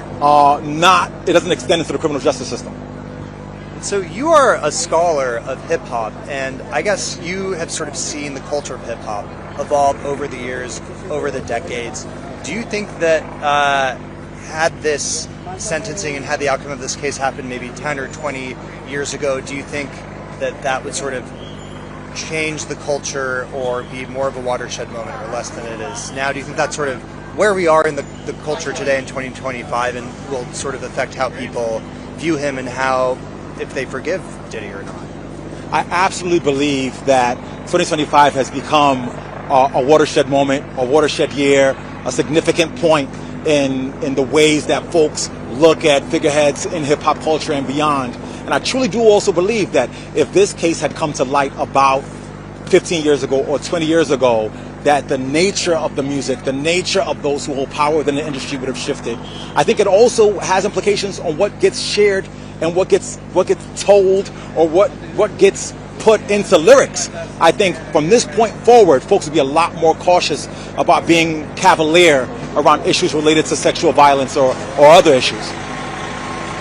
So one thing about Diddy in particular is he is famous for rebranding several times. He was known as Puff Daddy. He recently changed his name to Love before this case was brought. Do you think that a sentence like the one he's gotten, just over 4 years, is a short enough time that he'll be able to, walk free and rebrand himself as a man who's been rehabilitated, and that will sort of help his legacy in the long run? It's important for us to note that the sentencing today were not for the more heinous or the more large and grand accusations. These sort of charges related to prostitution don't have as much heft. And it's important to recognize that despite the fact that the charges related to prostitution don't have as much heft as, say, a RICO charge, the fact that the sentencing did happen will have implications. And it will offer a challenge for him in trying to rebrand himself, because you have been found guilty of a significant crime. And so I think the rebrand effort will continue as it began in court today, but there will be some challenge in trying to recast one's story and legacy in the absence of it. So this isn't the last time we'll see Diddy in court. He faces dozens and dozens of civil charges. Do you think that the sentencing and the outcome of this trial will have much of a bearing on those cases, and whether the alleged victims are sort of get compensated? I believe that once one is found guilty, it kind of clears the way for those other charges to have more merit or to be more substantiated. It's impossible for him to be found guilty of these crimes and then consequently not be able to have lawyers for the other cases to come reference this and the decisions going forward in the civil trials. All right. Well, thank you so much, Chris. That was Dr. Chris Emdin, professor at Columbia University Teachers College. This is a fascinating conversation, and look forward to hearing what more you have to say as this evolves. Thanks so much for having me.